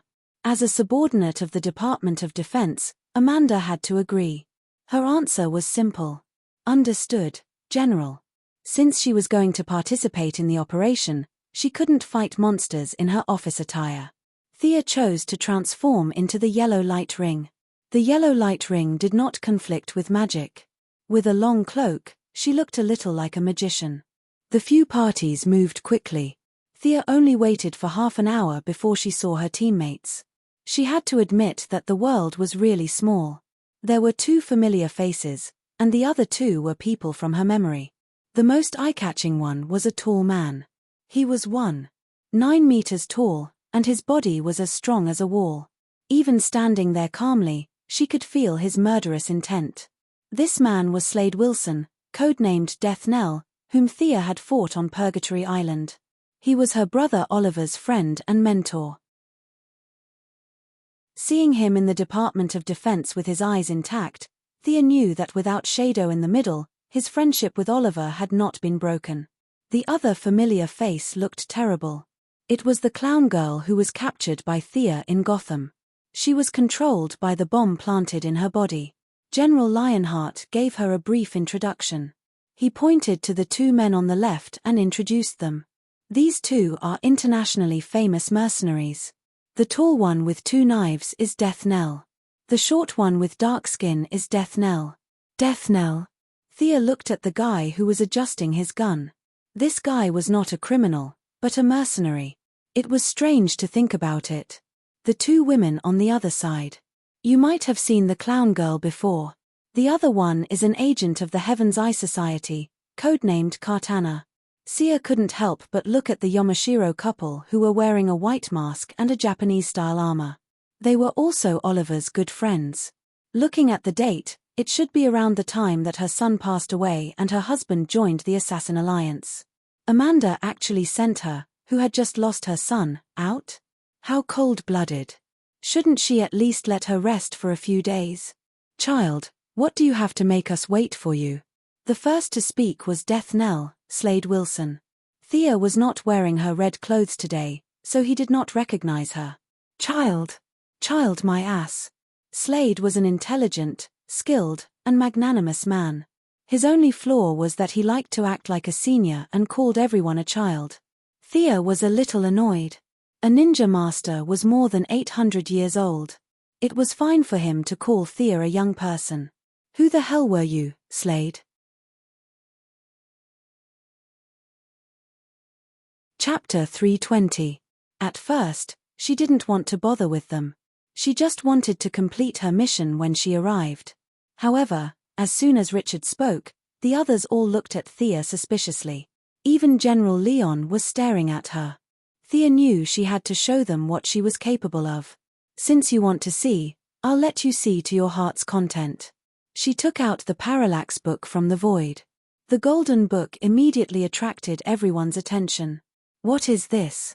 My body. Not many people could face the fear in their heart without batting an eyelid. People like Sinisto and Batman had gone through several rounds of psychological training. They knew what they were afraid of, and they had to go through a lot of mental processes to overcome their fear. It wasn't that Thea was looking down on these people, but they were still far from that level. Lisa Draka, the controller of the original Parallax book, had a very flamboyant saying which was quoted by Sia here. She put away the Parallax book and said loudly, "My understanding of fear is second to none." Although she only took out the book and shook it before putting it away, everyone was still in a bad state.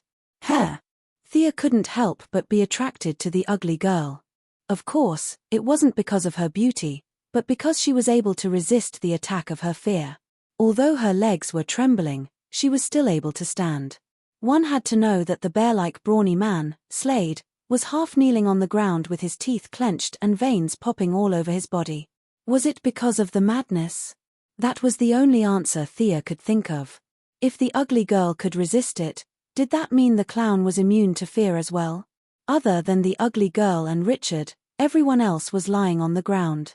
Cartana, who had just lost her son, was in the worst state. Her mask had fallen off, and her pretty face was covered in tears and snot. She was in so much pain that she wished she was dead. Thea, who was also a woman, sympathized with her. She knew that she had accidentally hurt her with her AoE attack. She felt bad, so she raised her hand and cast an enhanced version of fear resistance. The power of magic was just that unscientific. The few of them stood up one after another.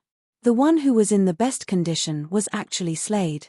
He muttered in a low voice, "Psychic, it's psychic again. I hate this bunch of psychics." Ignoring his muttering, Thea's eyes were attracted to the ugly girl again. Her fear resistance didn't work on the girl. She was still the same as before. Is she that powerful? Her magic resistance is so high. She doesn't take debuffs or buffs. The world of mental patients is indeed full of unknowns. Idiot, I'm going to kill you. Cartana, who had gotten up from the ground, didn't care about the mask anymore. She pulled out her sword and slashed at Thea. Thea felt guilty, but that didn't mean she was going to stand there and take the hit. The distance between them was visibly shortened. She waved her left hand in the air and compressed the air with her magic. They heard a muffled sound, and from 5 or 6 meters away, they saw Thea waving her left hand and slapping her opponent away. "I didn't do it on purpose. I apologize." Sia lowered her attitude slightly. As for whether the other party forgave her or not, that was none of her business. Cartana seemed to have been sent flying a few meters, but she didn't use much force. She quickly got up. She was still upset when she heard Thea's apology, but she couldn't beat her. She could only follow the tradition of her ancestors and put on her mask. "Hurry up and go. Amanda will be in charge of the command." General Ryan seemed to have seen something terrifying. He said a few words and waved his hand to let them go. They boarded the military transport plane. Amanda, in her military uniform, began to tell them about the strategy. The most powerful enemies are the Charm Witch and the Vengeful Demon.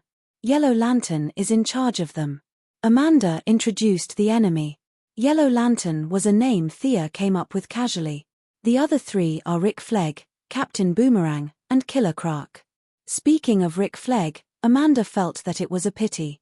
He was such a good subordinate with excellent tactics and a quick mind. Regardless of whether or not he was bewitched by the enchantment witch, the orders from the higher-ups were very simple: kill them all. Amanda was no match for them. She wanted to plead for mercy several times, but she held back the words when they reached her mouth. In the eyes of the higher-ups, the life and death of a soldier was not worth their time at all. Amanda's tone became heavier as if she was talking to herself. Kill all of them. Leave no one alive. Their abilities are like this. Thea was too lazy to listen to this nonsense. Those monsters were just a matter of magic to her. If she attracted their attention in advance, She could even take out the parallax book to kill them all. She had to adjust her condition to deal with the charm who had regained her body. The military transport plane was very fast. Amanda answered a call and said to them anxiously, "The enemy has occupied the city square and is shooting high-power military electromagnetic pulses. The transport plane can't get through. The citizens are panicking. You have to start the operation immediately. Start the operation. Parachute down and fight." They took out their parachutes. There were more than 10 agents of the Heaven's Eye Society with them. They were all fully armed. Other than the clown girl who kept laughing, everyone else was a little nervous. "I'll go down and wait for you guys," Thea said calmly. She flew out of the cabin and landed on the ground like a meteor. Damned Esper. Slade, who was burly like a brown bear, was very unhappy. He didn't call the others and jumped down with his parachute. The enemy's electromagnetic pulse had disrupted Avatar's assault, forcing the team to scatter and enter the city. Needless to say, this was definitely the idea of Rick Flegg, who was familiar with the Heavenly Eye Association's fighting style. Avatar didn't think that his proud subordinate could turn back now because of Dr. Joan Munn. Avatar didn't think that his subordinate could turn back. Being killed was probably his only choice. Ignoring Amanda, who was panicking outside the city, Sia landed alone at the edge of the city. Initially, she wanted to wait for a few of her teammates to come over before rushing in together. However, seeing that they were all jumping around with their parachutes, she could only give up on the idea and walk slowly into the city alone. "Child, you're really not in a hurry." A low voice sounded beside her ear. She saw Slade wearing his signature combat suit, a red and black mask, and carrying 2 swords on his back. He had a variety of weapons on him, including a dagger on his wrist and a pistol on his leg. The satchel at his waist was also bulging with grenades. Slade landed not far from Thea. He got himself a motorcycle in a corner of the city. He saw Thea from afar and chased after her. "If you call me child again, I'll kill you. Do you believe me?" Thea said with a grin. Chapter 321. Slade was wearing a mask so his expression couldn't be seen. He knew that she was joking, but she was also serious. He immediately nodded, threw away the motorcycle, and followed her slowly to the city center. His idea was simple and smart. Now that the team had split up and entered the city, if they were unlucky and were surrounded, it would be very troublesome even with his extraordinary skills. Therefore, following this unknown person in yellow was a very wise choice. Thea could guess his thoughts. If he wanted to follow her, then so be it. Now that she was stronger, Thea didn't care so much about the so-called memory. Slade was a person with high qualities in all aspects and was very charming. If she could recruit him, he would be a very strong helper. Bang! Bang! The sound of handguns and rifles rang out at the same time. 2 gunmen jumped out from the front and left and opened fire at the 2 of them. Just as Slade was about to dodge, he saw Thea casually conjure 2 yellow shields, which easily blocked the bullets. The 2 gunmen were a little stunned. They wanted to take a closer look at what it was, but they met Thea's gaze. Now that she was more proficient in using fear, Thea could use the Eye of Horus to easily inject fear into the minds of others. This was not a spell. From a certain point of view, it was more like an instinct. If one were to look deeper, her eyes could now be called Horus's eyes of fear. The 2 gunmen collapsed to the ground. Slade didn't hesitate. He jumped up and easily finished them off with a slash. "Your ability is really strange. You can affect people who see you?" Slade asked, not knowing what was going on in his mind. "They, including you, don't see me. They see the fear in their hearts." This was very pretentious, but Slade's worldview was very firm. He felt that this was too idealistic and mysterious. Is this an illusion? He was still trying to explain the mysterious thing about Thea with something he could understand. This is just the pure power of emotions. Illusions are relatively more powerful. This is not an illusion. As Sia spoke, she even demonstrated her high speed. The speed of the yellow light ring was the best among all the lights. Slade only saw a blur in front of his eyes. Sia had already gone back and forth several times. Between the two of them were 4 or 5 criminals in black and fully armed soldiers. Did this even take 2 seconds? Slade looked at them carefully. Yes, they were all enemies that the Sky's Eye Society wanted to eliminate. They were exactly the same as the 2 people he had just killed. Looking at you, you've been strengthened, right? Was it a body modification? Thea asked casually as she patted the dust off her hands. It's a human enhancement injection. Slade answered. It wasn't hard, but he wasn't going to tell her the details. So this guy injected with Mirakulu? Did he leave Purgatory Island? Thea felt that her guess was almost correct. He was very egotistical, unlike Oliver, who was a saint. He wouldn't save people just because he saw them suffer. His moral character wasn't that high, because his departure meant that Oliver couldn't escape the fate of falling into Amanda's hands. The Owl Court spies in Hong Kong had also passed on some information. Their reports mentioned that 3 of the Sky's Eye Society's agents were fighting against American extremists in Hong Kong. The 3 of them were Thea's brother, Oliver, and the Yamashiro couple. It could be said that Slade and the Japanese woman named Katana met Oliver around the same time, but they didn't know each other. Fate was a strange thing. What are you laughing at? Do you think that my power is too weak? Slade thought that Thea was mocking him. No. You're too sensitive. I admire you. You have brains and courage. You know what you need. But you're a little narrow-minded. You only see this palm-sized place in front of you. You don't know how big the universe is or how many intelligent life forms there are. You only see Earth and the US dollars. Thea's words were blunt, but Slade ignored her sarcasm. He grasped the core of Thea's words. Outside Earth? Do aliens really exist? What do you think? Thea asked with a half-smile. The atmosphere between the two was a little dull. As Thea's power increased, she urgently needed to make her voice heard on the world level. She couldn't lose her identity as a hero on the surface, but she also needed some help in the dark to do things that were inconvenient for her. There were many internal conflicts in the Owl Court, and she could only control them remotely, so they were less and less helpful to Thea. She urgently needed some subordinates who could help her, but she also had to prevent these people from betraying her. The solution she thought of was the Yellow Lantern Corps. Thea wanted to recruit 10 subordinates, and 3 of them who were stronger would be directly accepted by the Yellow Lantern Corps. The current candidates were the Dead Man and Gertrude, and there was one more undecided. The remaining 7 people would be the guards and fighters on Earth. They would accept Diana's imitation of Thea's Yellow Lantern Ring.